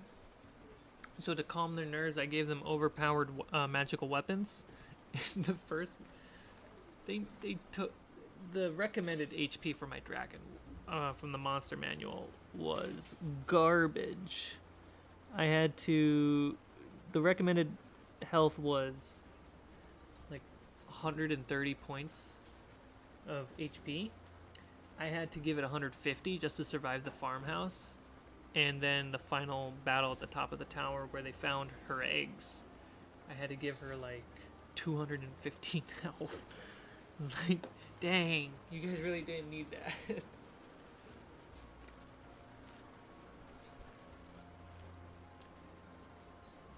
Let's see. They got a lot in here. What's that? Oh, that's a leather strap. I found a second buckle.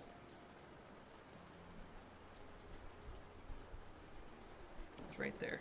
It's right here. You see where that paintbrush just landed?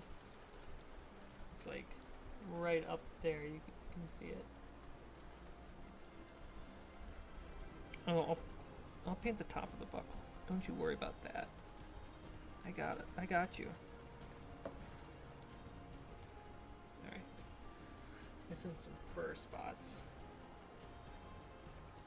I think I hit my good. It's almost been 2 hours. That's a long stream. I'm gonna finish up some fur, and then what I'll try to do is put some shading, some like first layer shading.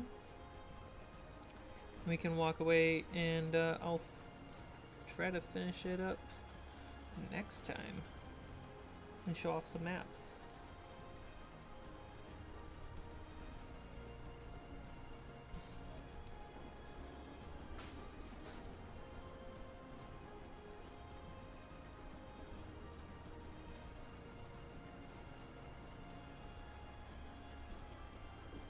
Dude, there's a patch on his back that I'm not getting right.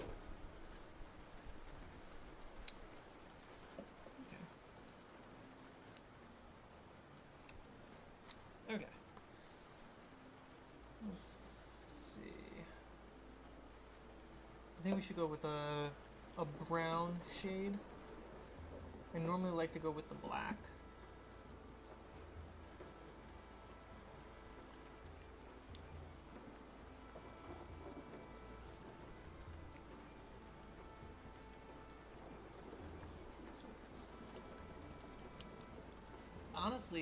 Honestly, this dragon, I have some players in my off-camera campaign who've played the game for 30 years, and that was their first dragon. And when I heard that, when I was like hinting that there's a dragon in the town, dude, I had to amp that up.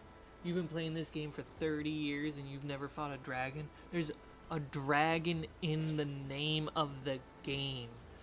I gotta give you a good experience.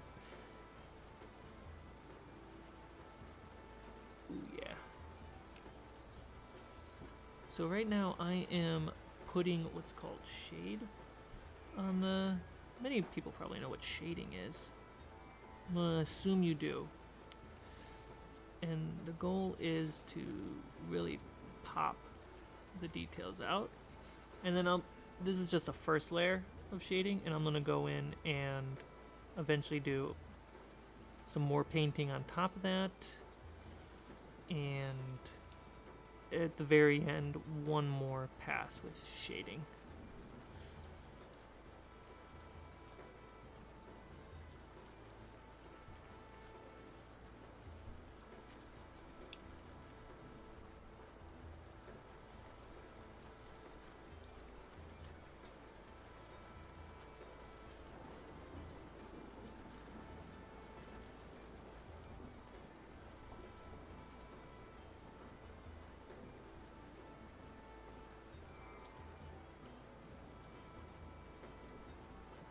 I'm just reading the chat.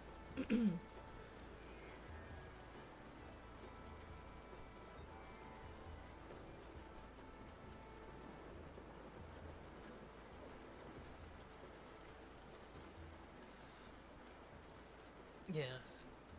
And I didn't disappoint.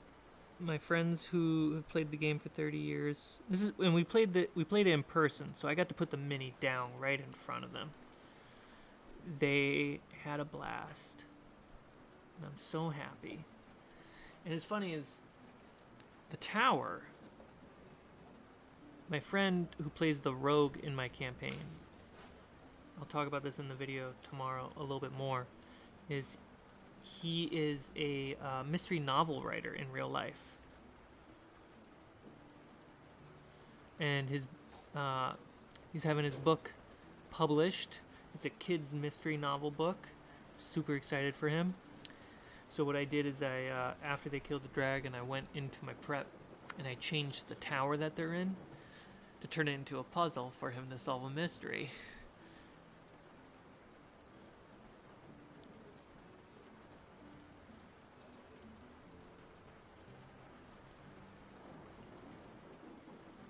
So I'm super excited. I'm probably not going to be able to play it for another like week, maybe 2 weeks. It's just, planning that schedule. And then we also have other people who want to DM at our table, and you gotta make room and make sure everyone gets a chance, because DMing is fun as heck. It's a lot of work. You're essentially, a game designer, lead writer, and host.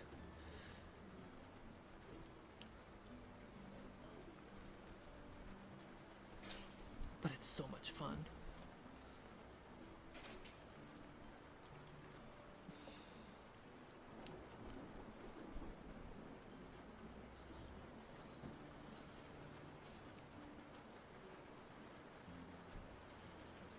Mostly just shading his fur. Just seems to be the most detailed part of him. I'm using a strong brown.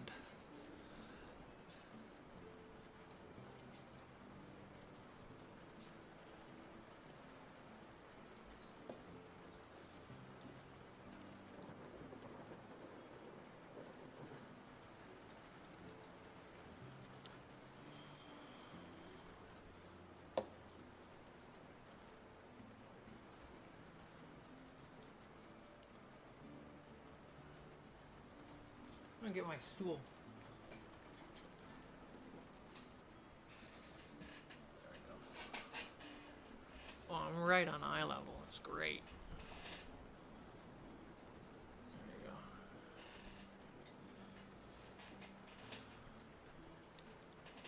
go. Water break.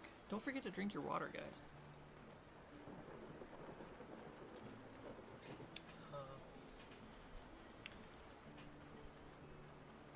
Let me show you this cool water bottle I have. So you might not see a familiar tree ant. You might see a familiar tree ant right here. This was a gift from our friend Tyler, who runs the Between Lewis and Lovecraft podcast. Talks about writers and all their work. one day he's, I think it was a Christmas or a Thanksgiving present. He took all the official art for our characters on Fables of Refuge and put them on these insanely good thermal water bottles and then sent them to us. Super kind. Didn't ask, he just did it.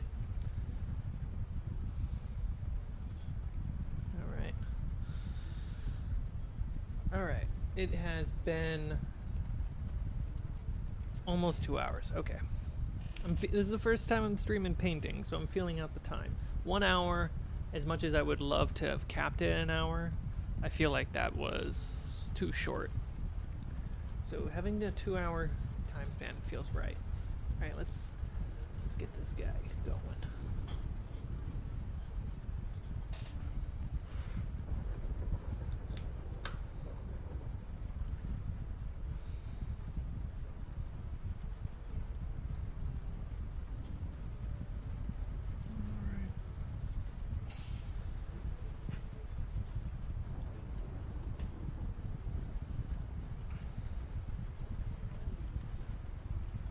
Test this dark brown on his toes. Ooh. Ooh, his toe. Did you see that toe? Here, okay. Okay, look. Look at his left foot. You see how, like, just yellowy that is? Alright? Let's. This is the magic of shading.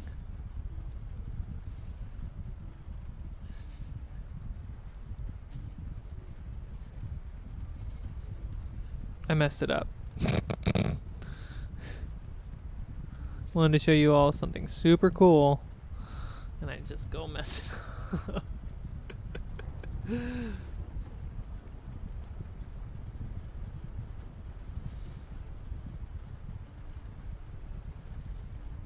Okay.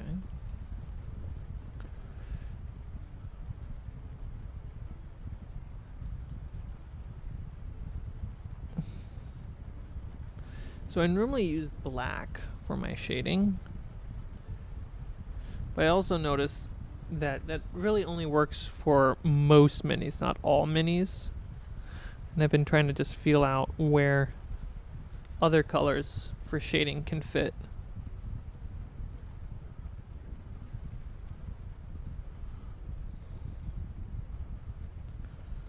Let's get that buckle.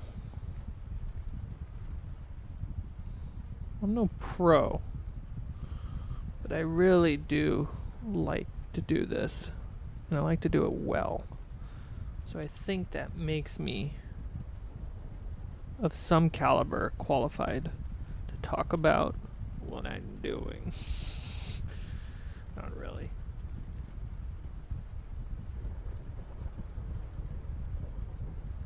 Look at that manual spin.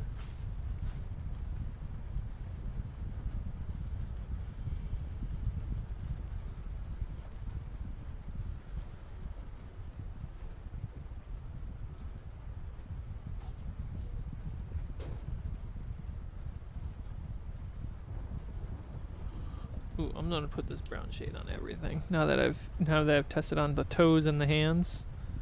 Watch those abs just transform.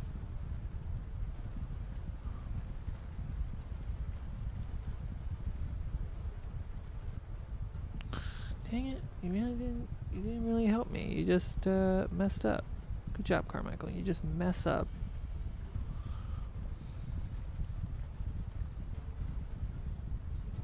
Dude, I need those abs to pop. How a scary monster without scary thick abs.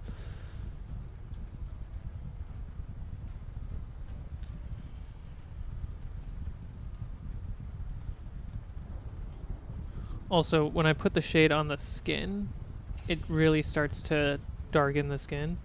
And I'm going to go back on top of that with some more yellow to help bring it back. But I'm basically like really dabbing a lot on to sink into all those crevices, all the little edges.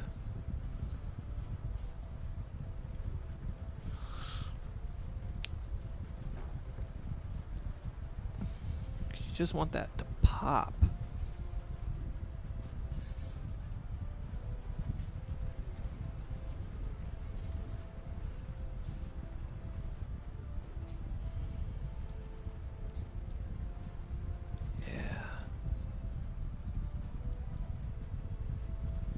Watch when I put this on. Oh, yeah, watch that. Did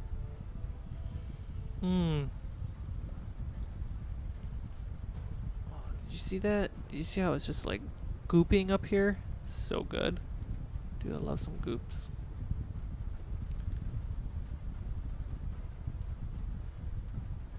Nothing makes you feel like a better painter by just dripping the shading on. Like an oil bath. Like just bathing in oil.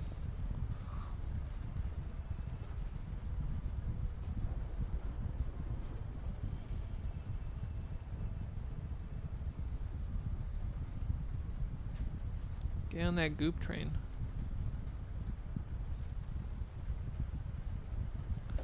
Alright, let's look at that shoulder piece super quick. Okay. So, it's pretty clean. Let's goop it. Dude, I did not have enough goop for that. Ooh, that's a big goop. Look how big that goop is. Spread that goop around.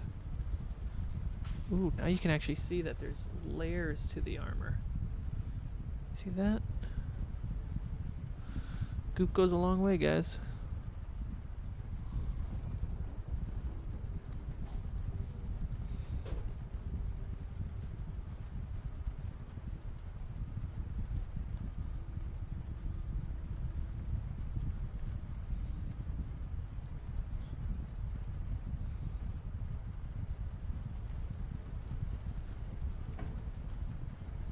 I think I just heard a firework go off. It's goop. Oh, dude, he's got no goop in his ears. I betrayed his trust by not gooping up his ears and face. I'm sorry, little man. Little person. Little goblin. Little bugbear. Whatever you prefer. Inanimate object. Dude, I've like super gooped this guy. Oh no, I just ruined some of my goop.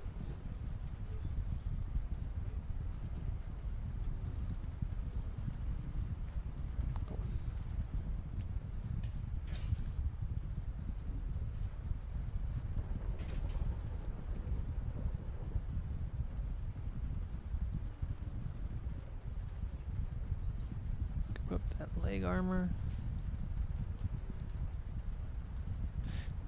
The thing that you have to be careful though is you don't want to put the wrong goop, the wrong shading on like the white cloth, for example, because it will just give it the wrong look and the wrong feel.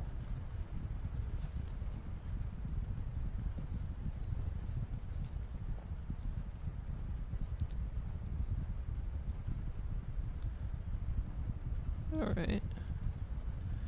He's been gooped, guys. Guys and gals, he's been gooped. Everyone in between. Okay. Thinking. Wood. Got that oak brown. Let me just pass that 2-hour mark. Let me put a timer here for me.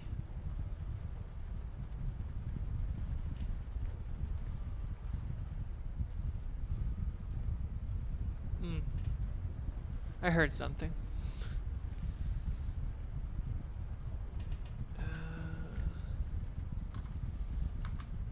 No, we haven't even touched this bugbear. Or the Goblin King. We got streams for days. I don't need to rush this, but I also kind of want to rush it because all the mistakes that come from rushing a paint job just feel right.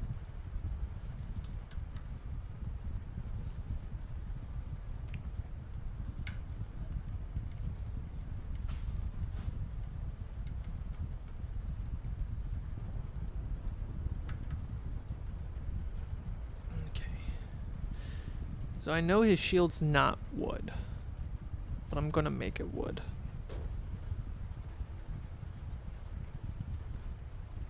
This is not the brush to do that. This is definitely the brush to do that.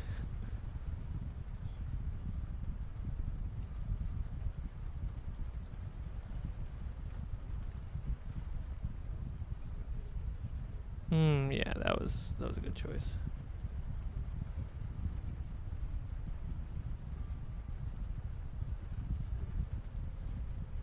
I might go back on the brown. I think the brown shield might be too much.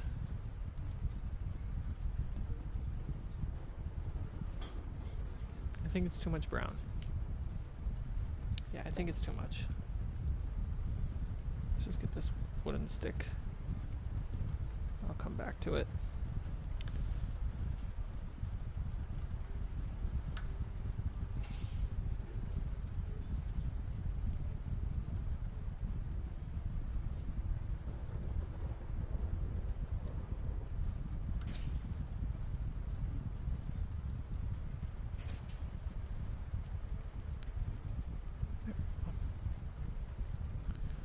I got the wood.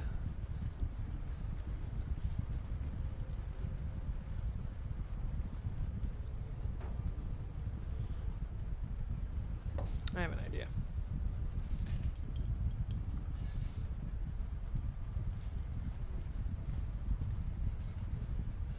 My Patreon is the first tier fighter. We have around $2. Super basic, super simps. And then we have the $4-ish tier. It's $4 or $5. I know YouTube might be $4.99, but Patreon I think is straight up $4. That's the monk tier. And then we have Ranger at $12, Sorcerer at $30, $36, and then Cleric at whopping double of that somewhere around the $70, $75.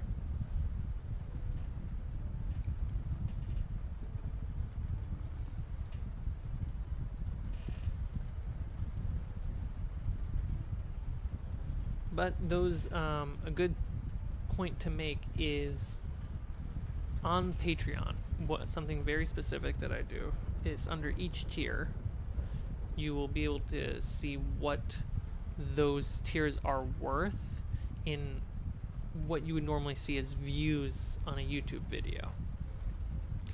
And that, I think, contextualizes what that money is. Like, it's pretty incredible. Like, the $4 tier monk, or the $5 tier, that's like thousands of views per video. Like, that's incredible. That shows you how, like, undervalued a view is. Let's put some hard metal on this guy. Necromancer. Gun metal. I'm an American. I need to put my gun metal on this. Ooh, it gooped right out.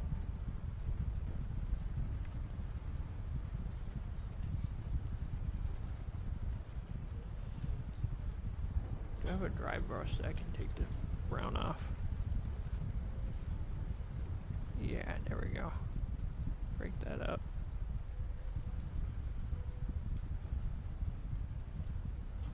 There.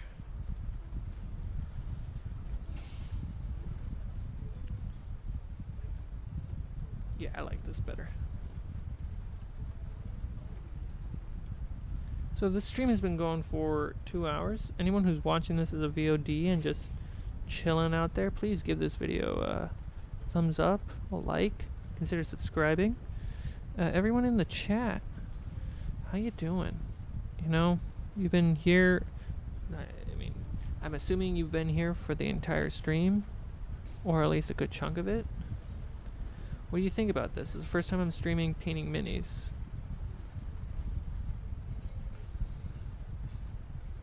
I would love some insight and what it feels like to watch this.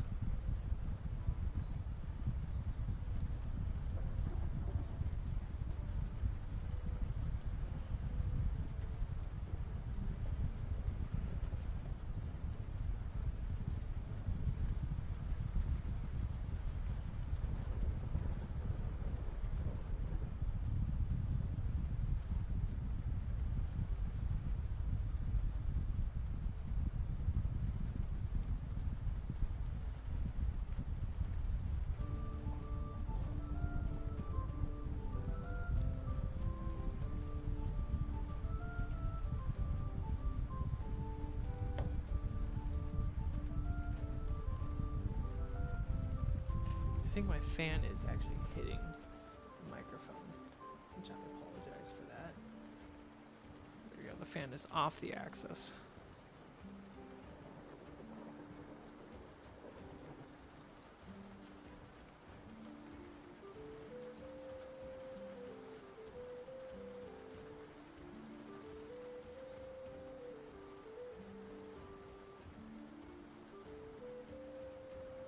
Paradigm of horses trotting just outside my window. Some impressive trotting.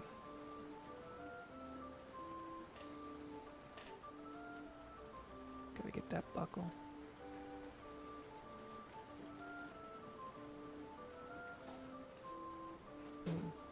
I got that buckle.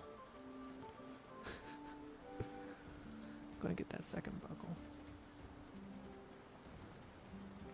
Gotta bring it closer to my eyes.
The background music?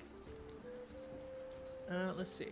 So it is copyright and free Tavern music that I found. I saved the artist so I can credit them in the description when they finish streaming. Let's see. Really hope a YouTube video doesn't just randomly start playing on me.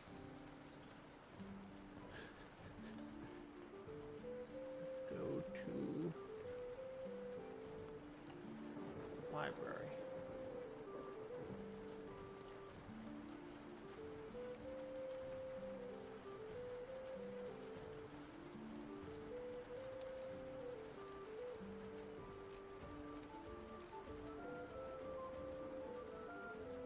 Okay, so Tavern music, medieval music, no copyright. Celtic medieval. The channel is Unwind Station. The rain sounds I got from a relaxing rain and thunderstorm ASMR that is not copywritten or monetized. It has no music, it's just rain. And then I found the tavern music, the occasional plates and kitchen sounds you have. D&D ambient quiet tavern from Sword Coast Soundscapes.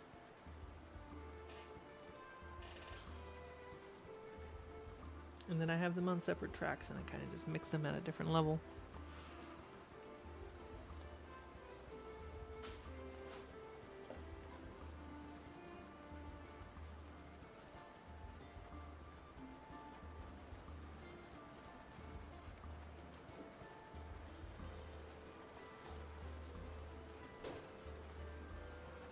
I do like the weapon being silver. It really separates the weapon from the armor. It's not silver, gunmetal, whatever you want to call it. Alright, I'm going to gunmetal this shield.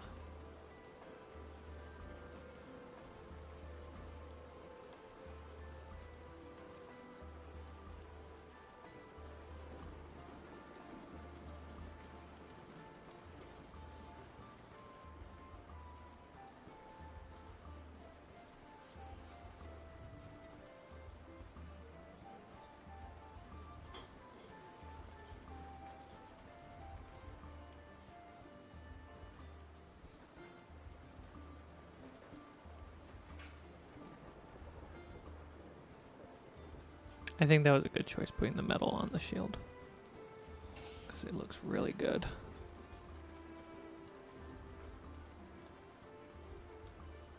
Just being a big slab of metal. I think it looks really nice.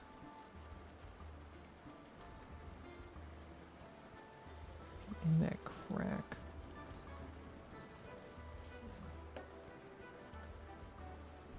Shield. I like the shield and the weapon being more of a irony metal, while the armor is more of the bronze. Feels really good.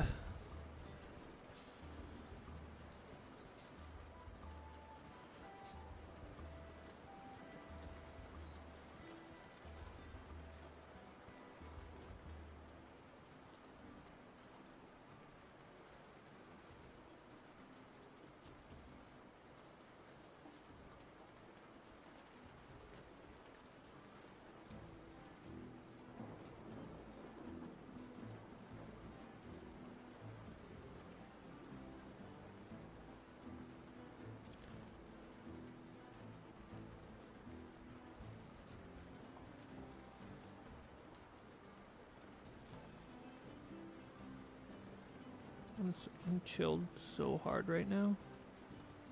Are you chilled out super hard right now?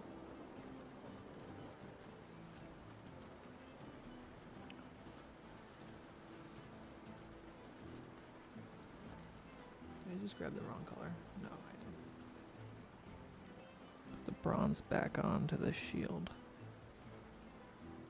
The top and bottom.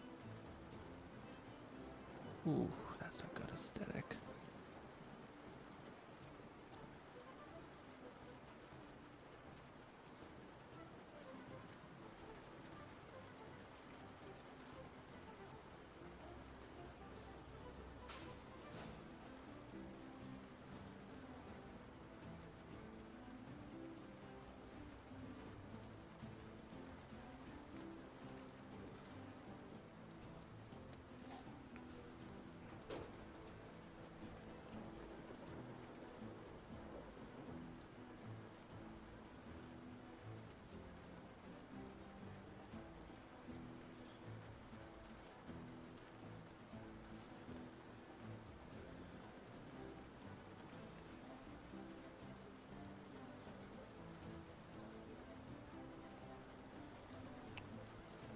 He's already wearing a lot of bronze.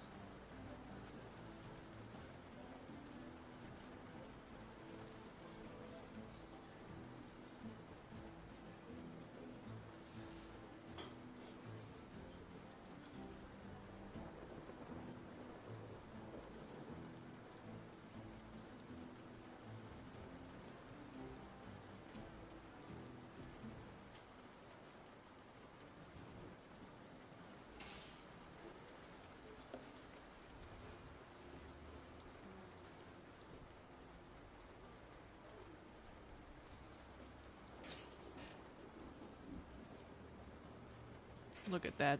Look at that Bugbear. I'll spin him around.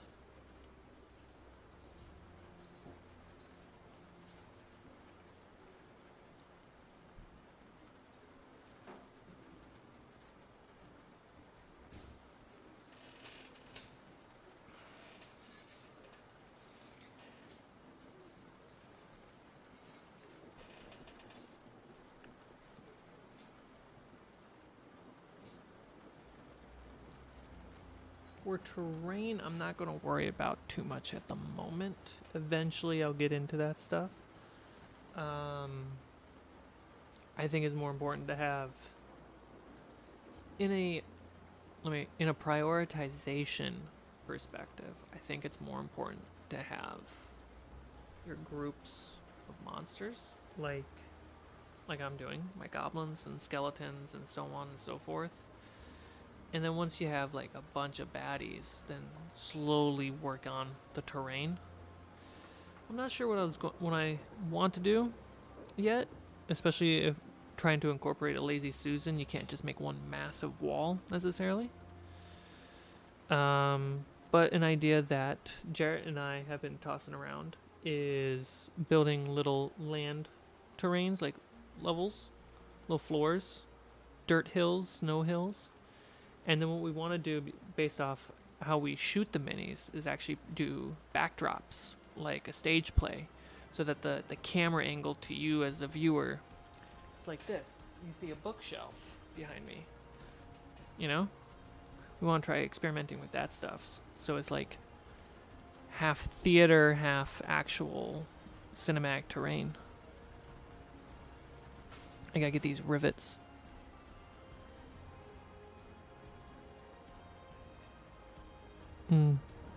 Rivets.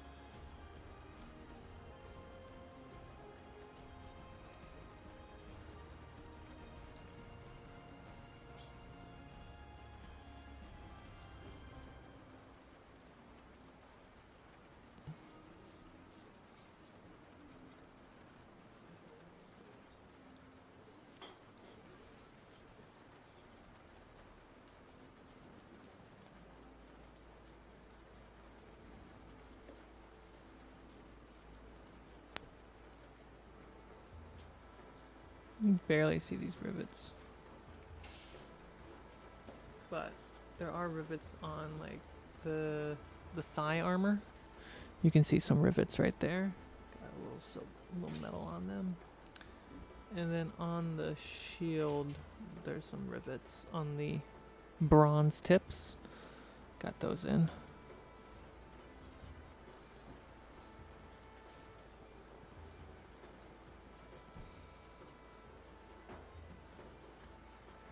When did I start getting into painting minis?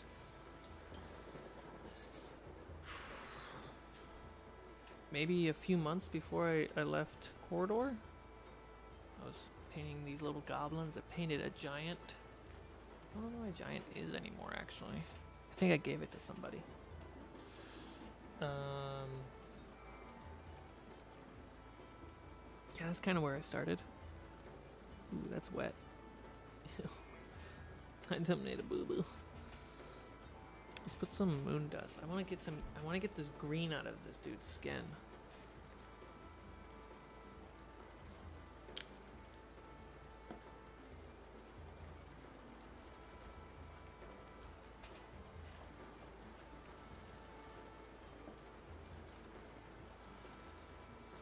And when I started getting into mini painting, I just started like deep diving. Like, how do you do it? How do you do it well? What are the layers to it? And it's just, I'm also familiar with painting in general, and I'm familiar with art. So I understood how to approach it really quickly.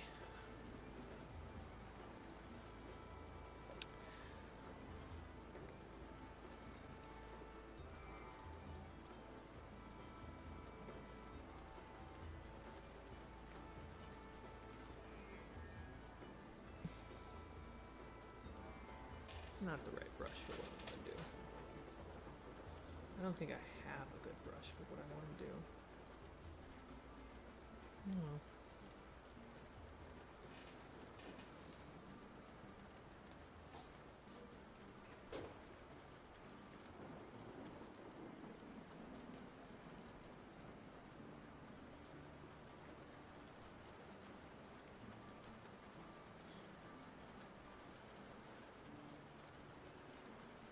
I just made his face more green.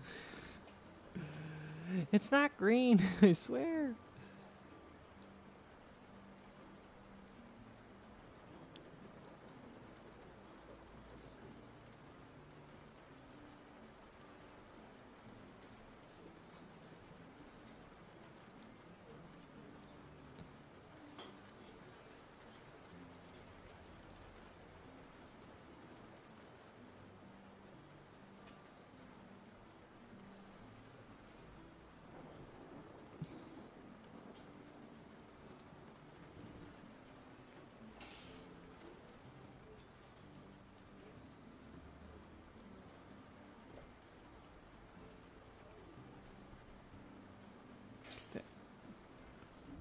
dealt.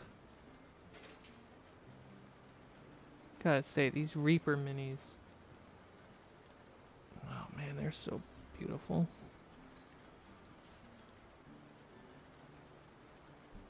I don't think they're always right.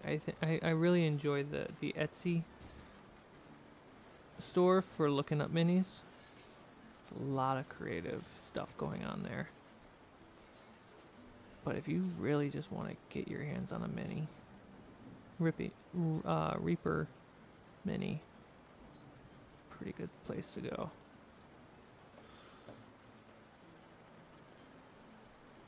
Look at this guy. Do you model the minis too? I don't model.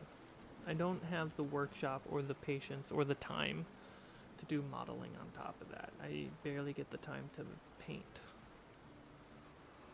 And that usually has to do with, because on top of doing fables, I have to also freelance filmmake to pay bills.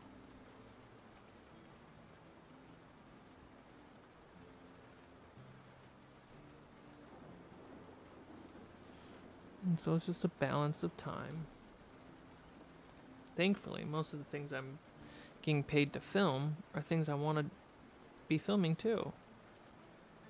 So, or at least I enjoy them immensely. So I'm not going to complain about it. But I definitely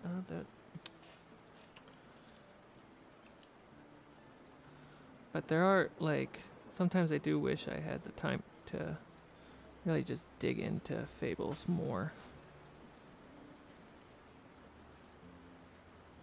One of the reasons why I'm not DMing is because of my schedule.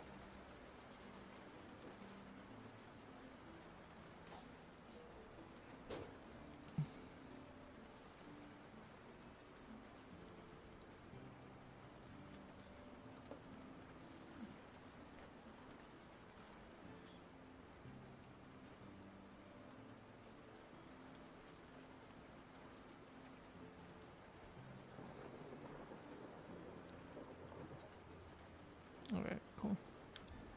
Cleaned off. This is that. Come on, get in there.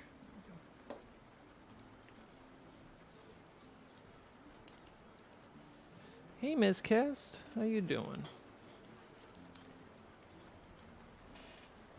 Breaking out the paintbrush, that's right.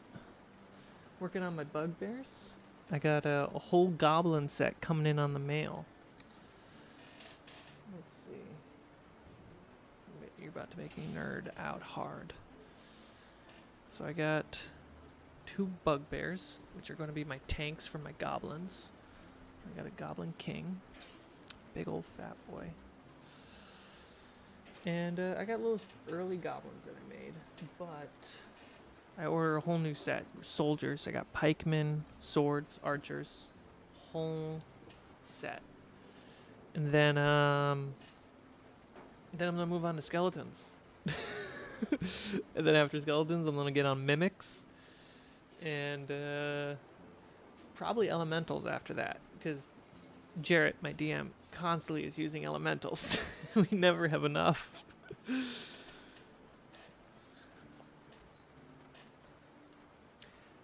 Wonderful world of Cmike, Antibus. I think I said your name, Antibus 1988. Well, I just broke it down, man. I'm working on my Goblins. The downside is this camera is seeing my yellow as green, and I don't know why.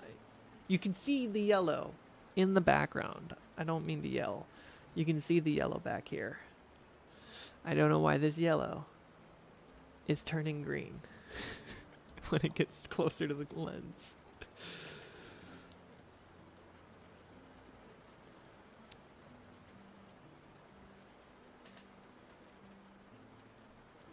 Miss Cass, you're in Australia. If I think I'm correct. How's it going over there?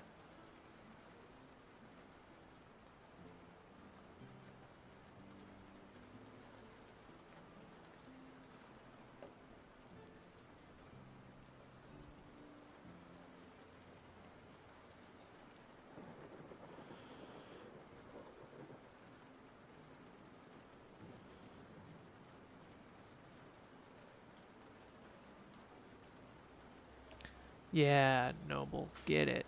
Get it. Download a 3D model and print one.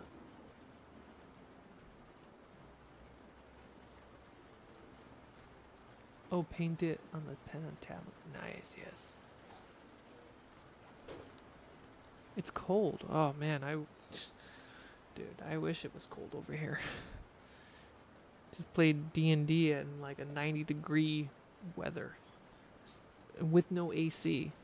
By the way, every time when we play D&D in here, there's no air conditioning.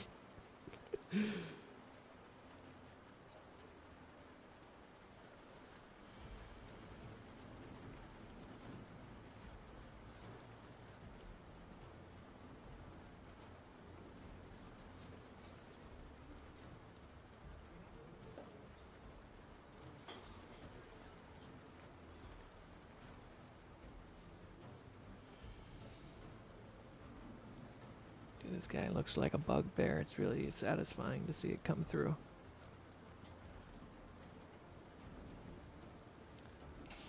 Let me look at bugbears.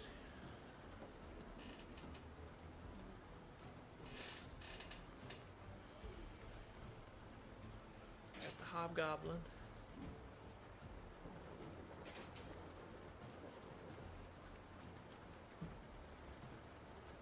Excuse me.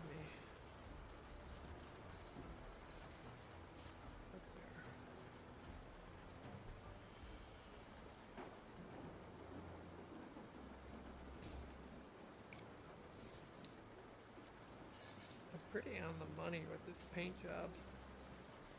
That's pretty cool.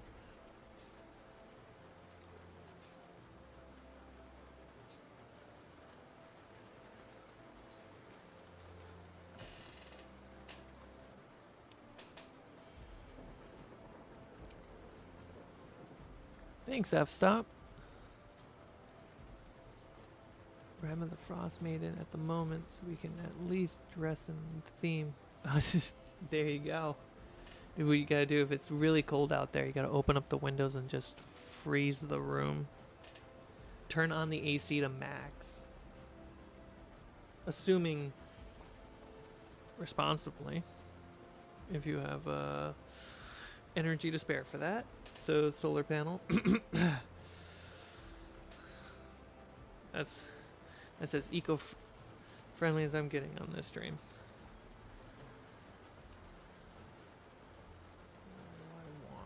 I want dark tone. You know, rhyme, R-H-Y-M-E. I think that's how it actually should be spelled. It just looks more interesting as a word.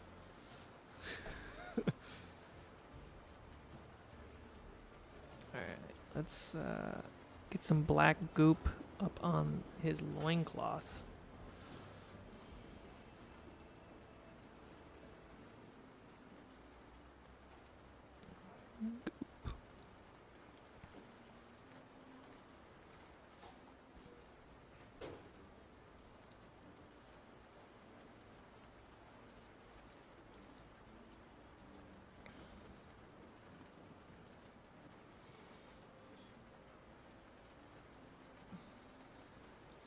It's funny is when I look for minis to buy and paint, my go-to mindset is, does this mini, one, look general enough versus a very specific type of monster that I want, like a water dragon with super awesome details. Don't get me wrong, it looks freaking dope. But I'm for whatever reason drawn more to the little minis that look like they came out of a box in the 1970s. Don't know why, but I'm really drawn towards that.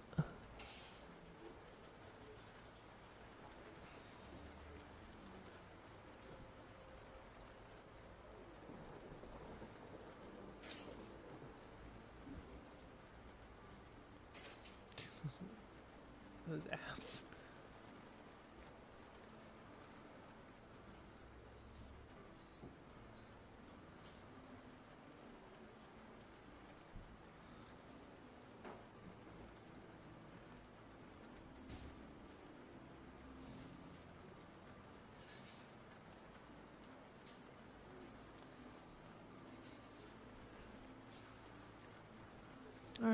Psycho Artist. Nice chatting with you. Thanks for sticking in. It's a long stream. Again, this is my first time streaming and painting. I didn't know how long I was going to go. I thought an hour, and here we are at 2.5. And I'm probably going to call it quits soon. Because what time is it? It's 9 o'clock here. Yeah, so I'm going to probably, surprisingly, I'm going to try to finish him up in a little bit. And then call it an evening. Let's keep going. Let's just keep chilling.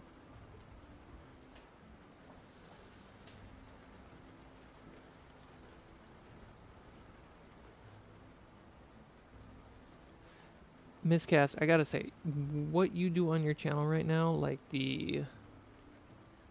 how deep you've gone down the rabbit hole for sculpting, and especially customized sculpting, using the 3D printer as the model, as the base model. Oof. That's some next level, like, deep dive stuff. And I am super excited to see what you are working on right now. Also, by the way, congrats on doing the vlog style content. It's a nice, your classic style of filmmaking mixed with the concept of vlogs. It's really clever, and I really dig it. Let's see.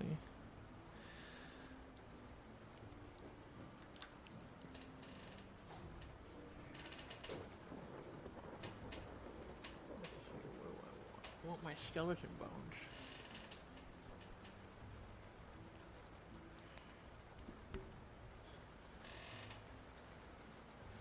My camera keeps trying to autofocus to my microphone. I don't know why, but it bothers me. It shouldn't bother me, but it is bothering me.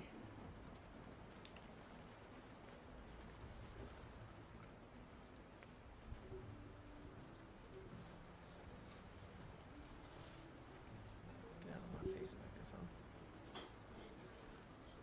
There we go.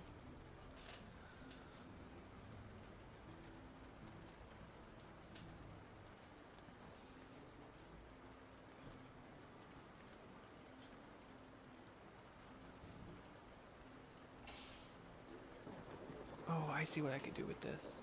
Ooh, this is exciting.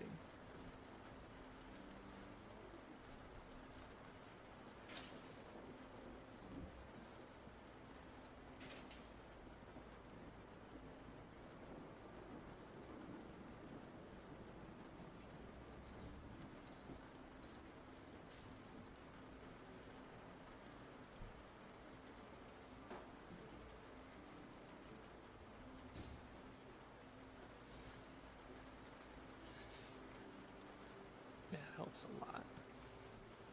Alright, I'm gonna try to do this bone thing that I was preaching about earlier. The spikes on the shield or the spikes on the armor? I just realized I never put goop on his little knee spikes. How bad? What up?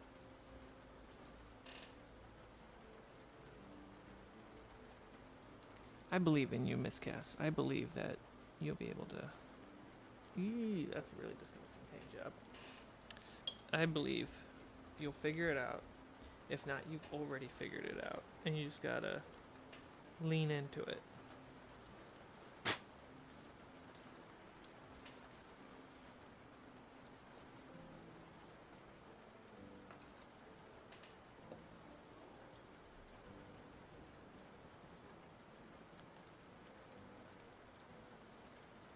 I've maxed out this paint tray.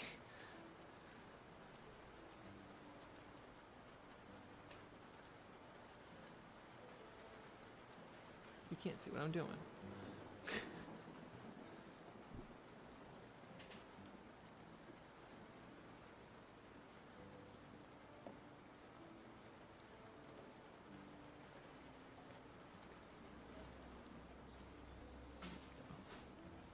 Gooping up that leg. And then put some brown goop. There.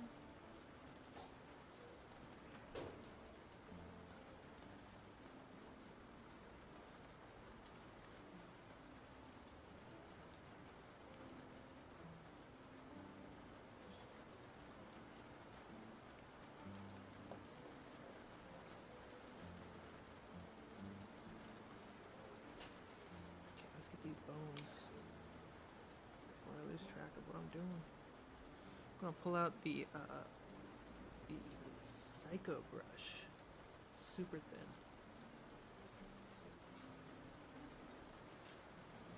Hey Yarl, what is up? Lower this mic because my desk is limited. I hope you can hear me. I hope you all can hear me.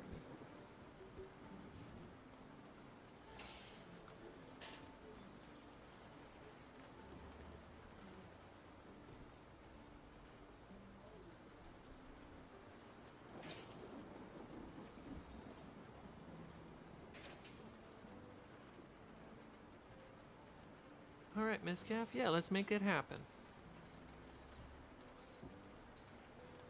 You still tight with corridor peeps, Cooper? Yes. I've been directing their D&D show coming out on their website, and I've been directing their functional filmmaking.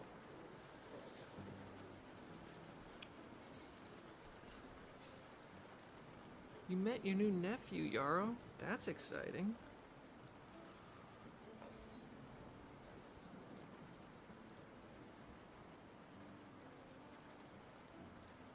I just butchered this paint job. Butchered is a strong word.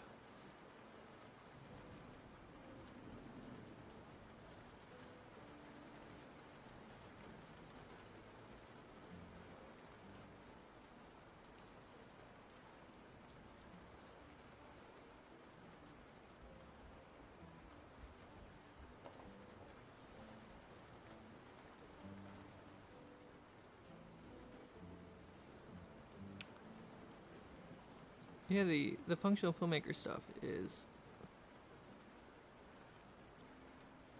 it was a lot of fun to make. My gripe with making it came more to do with the workflow than anything else. Because we were just, for whatever reason, we did not have a good workflow. Alright, so where do the bone spikes go on this guy? If this guy was running up at me, I'd definitely put a bone on top of that spiked freaking cleave.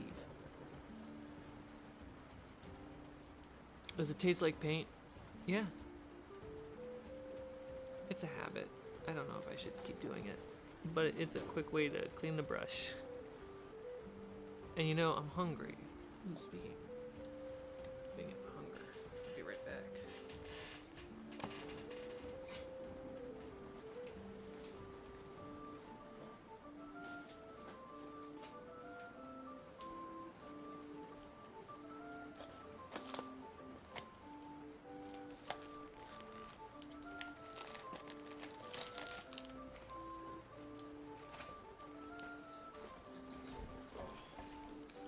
Shook my desk. Loud squeaky chair.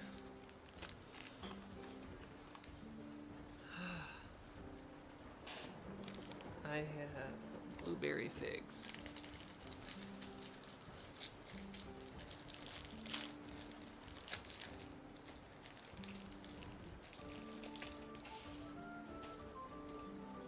Just grabbing my snacks. Got some figs, got some water. My eyes are sore. There's light everywhere, and then I'm literally focused. Figs. There's a hair on my paintbrush.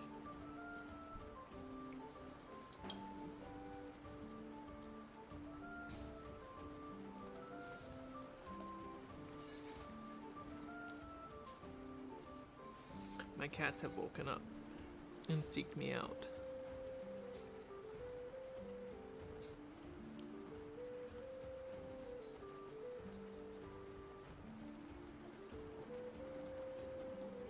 They're so cute. Let's put some base might be a bone too.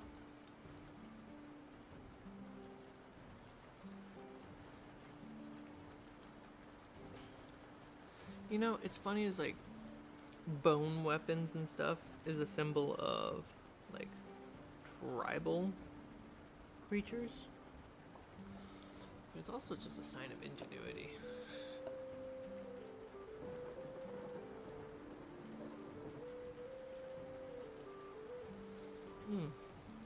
Figs. How often am I in the Discord? I'm in the Discord more than I'm on any other social media. It's like my private little Twitter.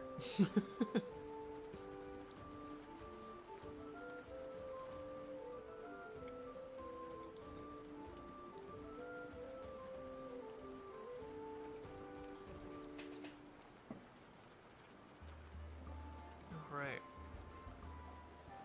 More bones.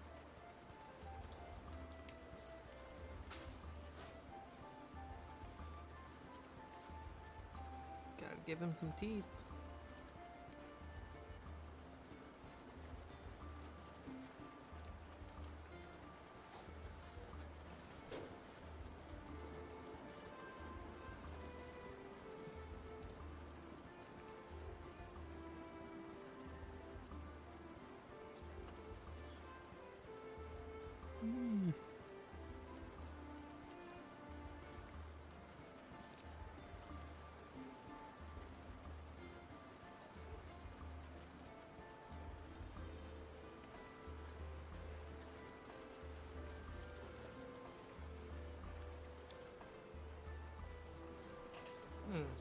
Tooth.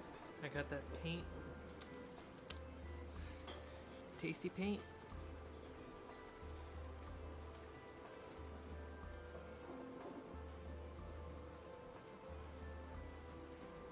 My cat is just sitting there looking at me. And now he's looking at my bed. I think he wants me to go to bed. You'd think that's weird, but I cuddle with my cat when I go to sleep. He sleeps like a person on his side next to me. Makes me feel bad when I have to go out of town for a few days. But he makes do with my girlfriend. He just lays next to my girlfriend instead. I'm like, oh, okay, I see how it is.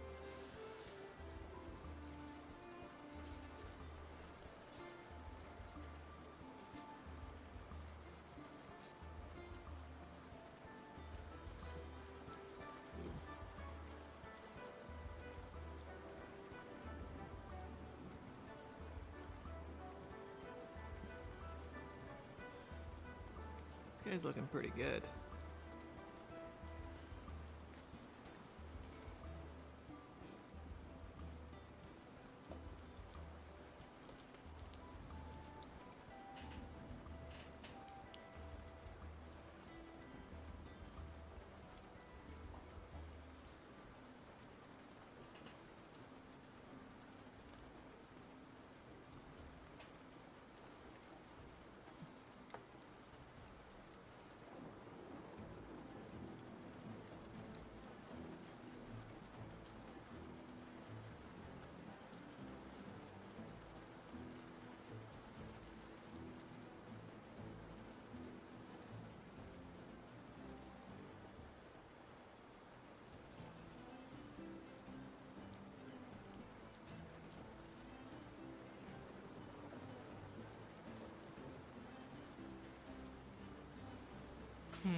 Being a patient little boy. I'm talking about my cats. Just sitting there. There's food, buddy. I see it. You can't fool me. Watch, he just fools me.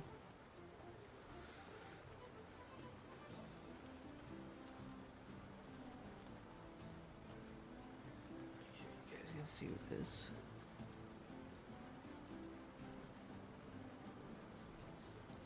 Instant mess up.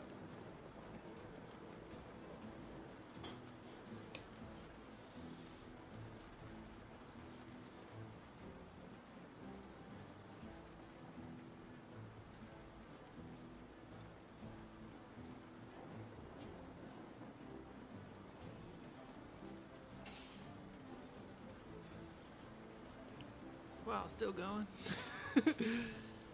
Yeah, it's a 3 hour. Ooh, I'm gonna have to cut it at 3, guys.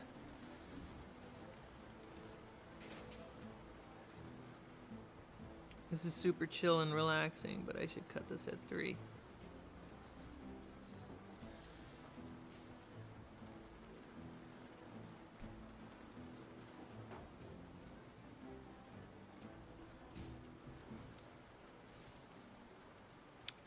So my stream, the information I got is, get out of here, microphone. You just take my focus.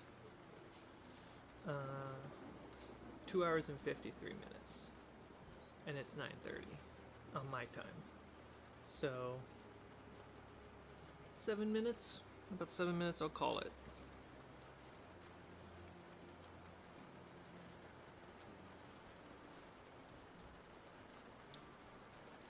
No more yellow on that bod.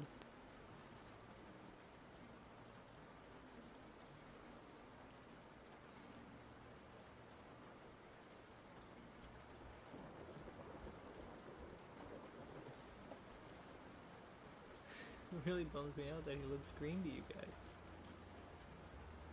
Like he's properly starting to look yellow.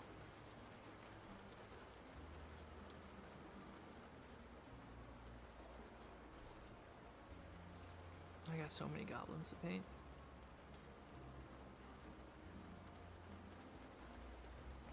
It's gonna be crazy.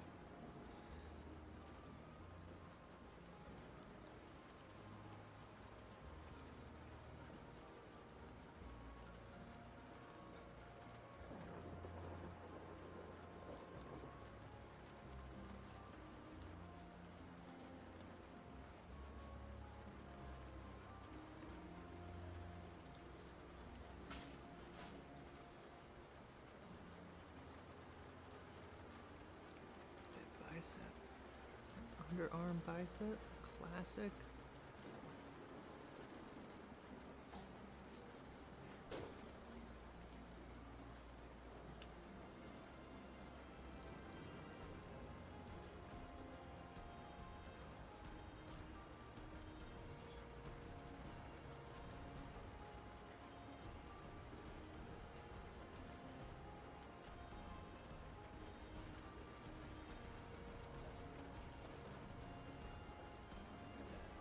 Would you want to bump into that when you're just like, you know, walking around picking berries? Speaking of berries, blueberry figs.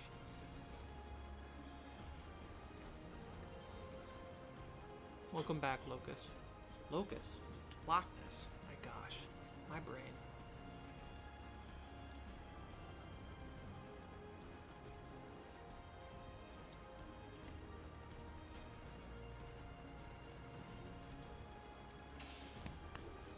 Ratting them. Don't worry about it.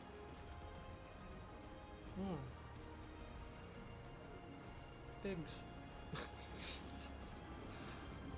Hey Figs, if you want to watch this 3-hour video to find out that I'm just shouting you out,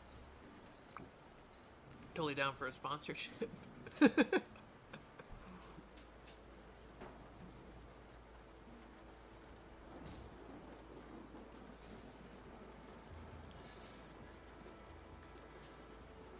It'll be all the gnomes and elves have to save the figs from being stolen from an evil wizard. There you go. I'll make a story out of it.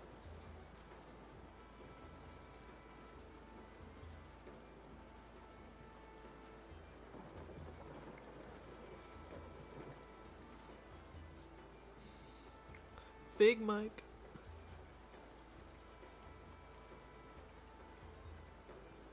That's funny.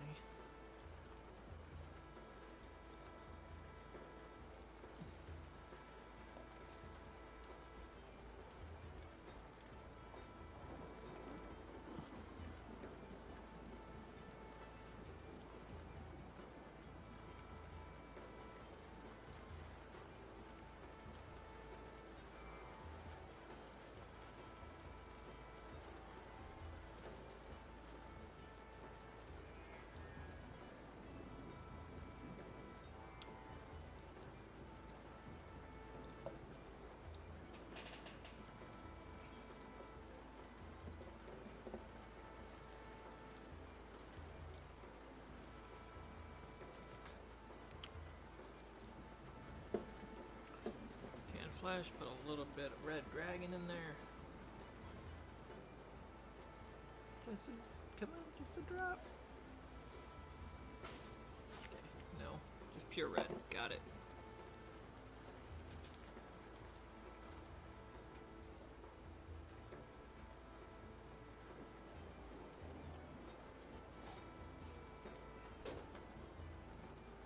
There we go.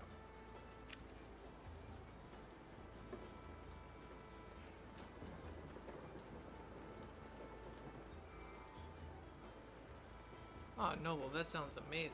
Grand Canyon. I actually have never been to the Grand Canyon. No, that's a lie. I've been to the Grand Canyon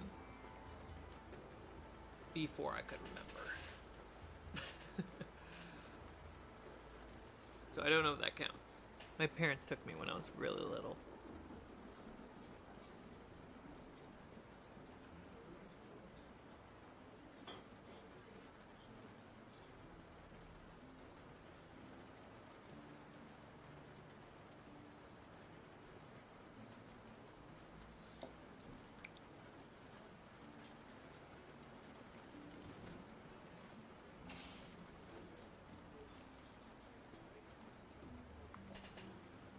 Thought I heard the cats destroying something.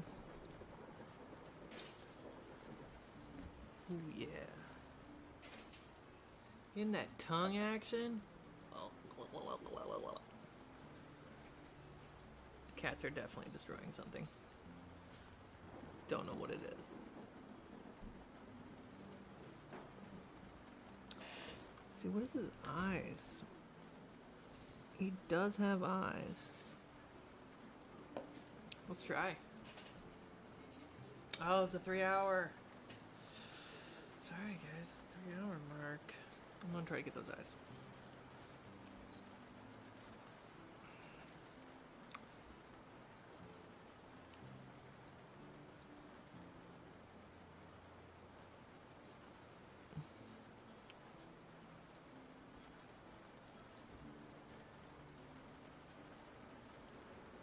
Pretty good for eyes. For now. I don't know if you can see it. Maybe pull up the screen so I can actually tell.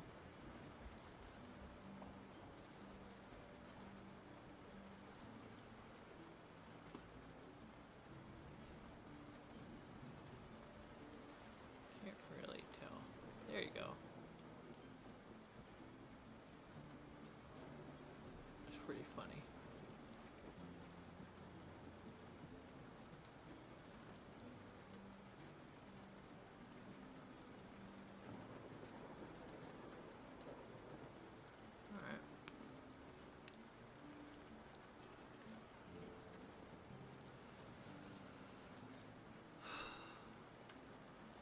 Yeah, so this is, I want to do this more regularly. Oh. My cats are, they have gone crazy. So yeah, I want to do this more regularly. Now that we have the equipment to do this, as you see, pretty nicely. And I think I can find the time to actually get this to stay going and be regular. Especially if you all like it so much, you know, that helps me convince myself to, like, get it, do it. Knowing that you want to, like, just chill out. Man, you cats are crazy. If you all want to...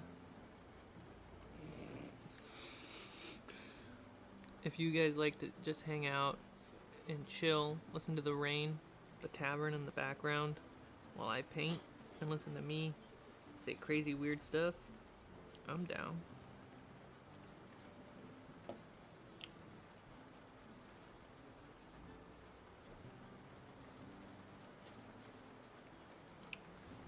So I'm feeling maybe I'll aim for once a week. I think that's fair.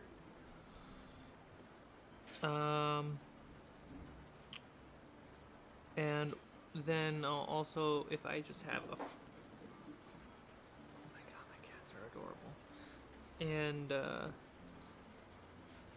then if I have a free evening on my end, you know, my day changed or whatever, I'll just try to hop on. I think that's pretty cool. That was 3 hours of my life.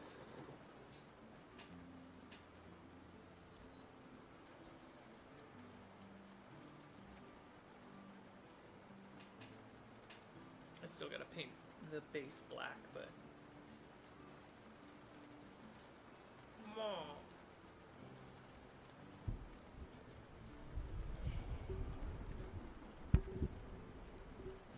So yeah, I'll try to aim for weekly.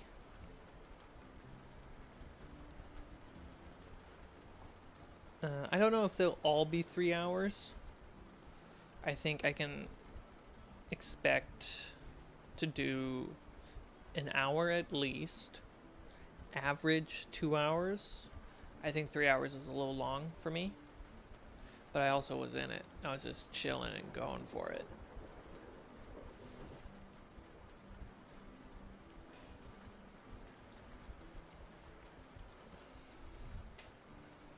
So yeah. Oh, that's cool. I got my little minis. Like right here, blocking the way. Let's get some real minis up in there. Ooh, that's good set. That's good set deck for all my filmmaking friends out there.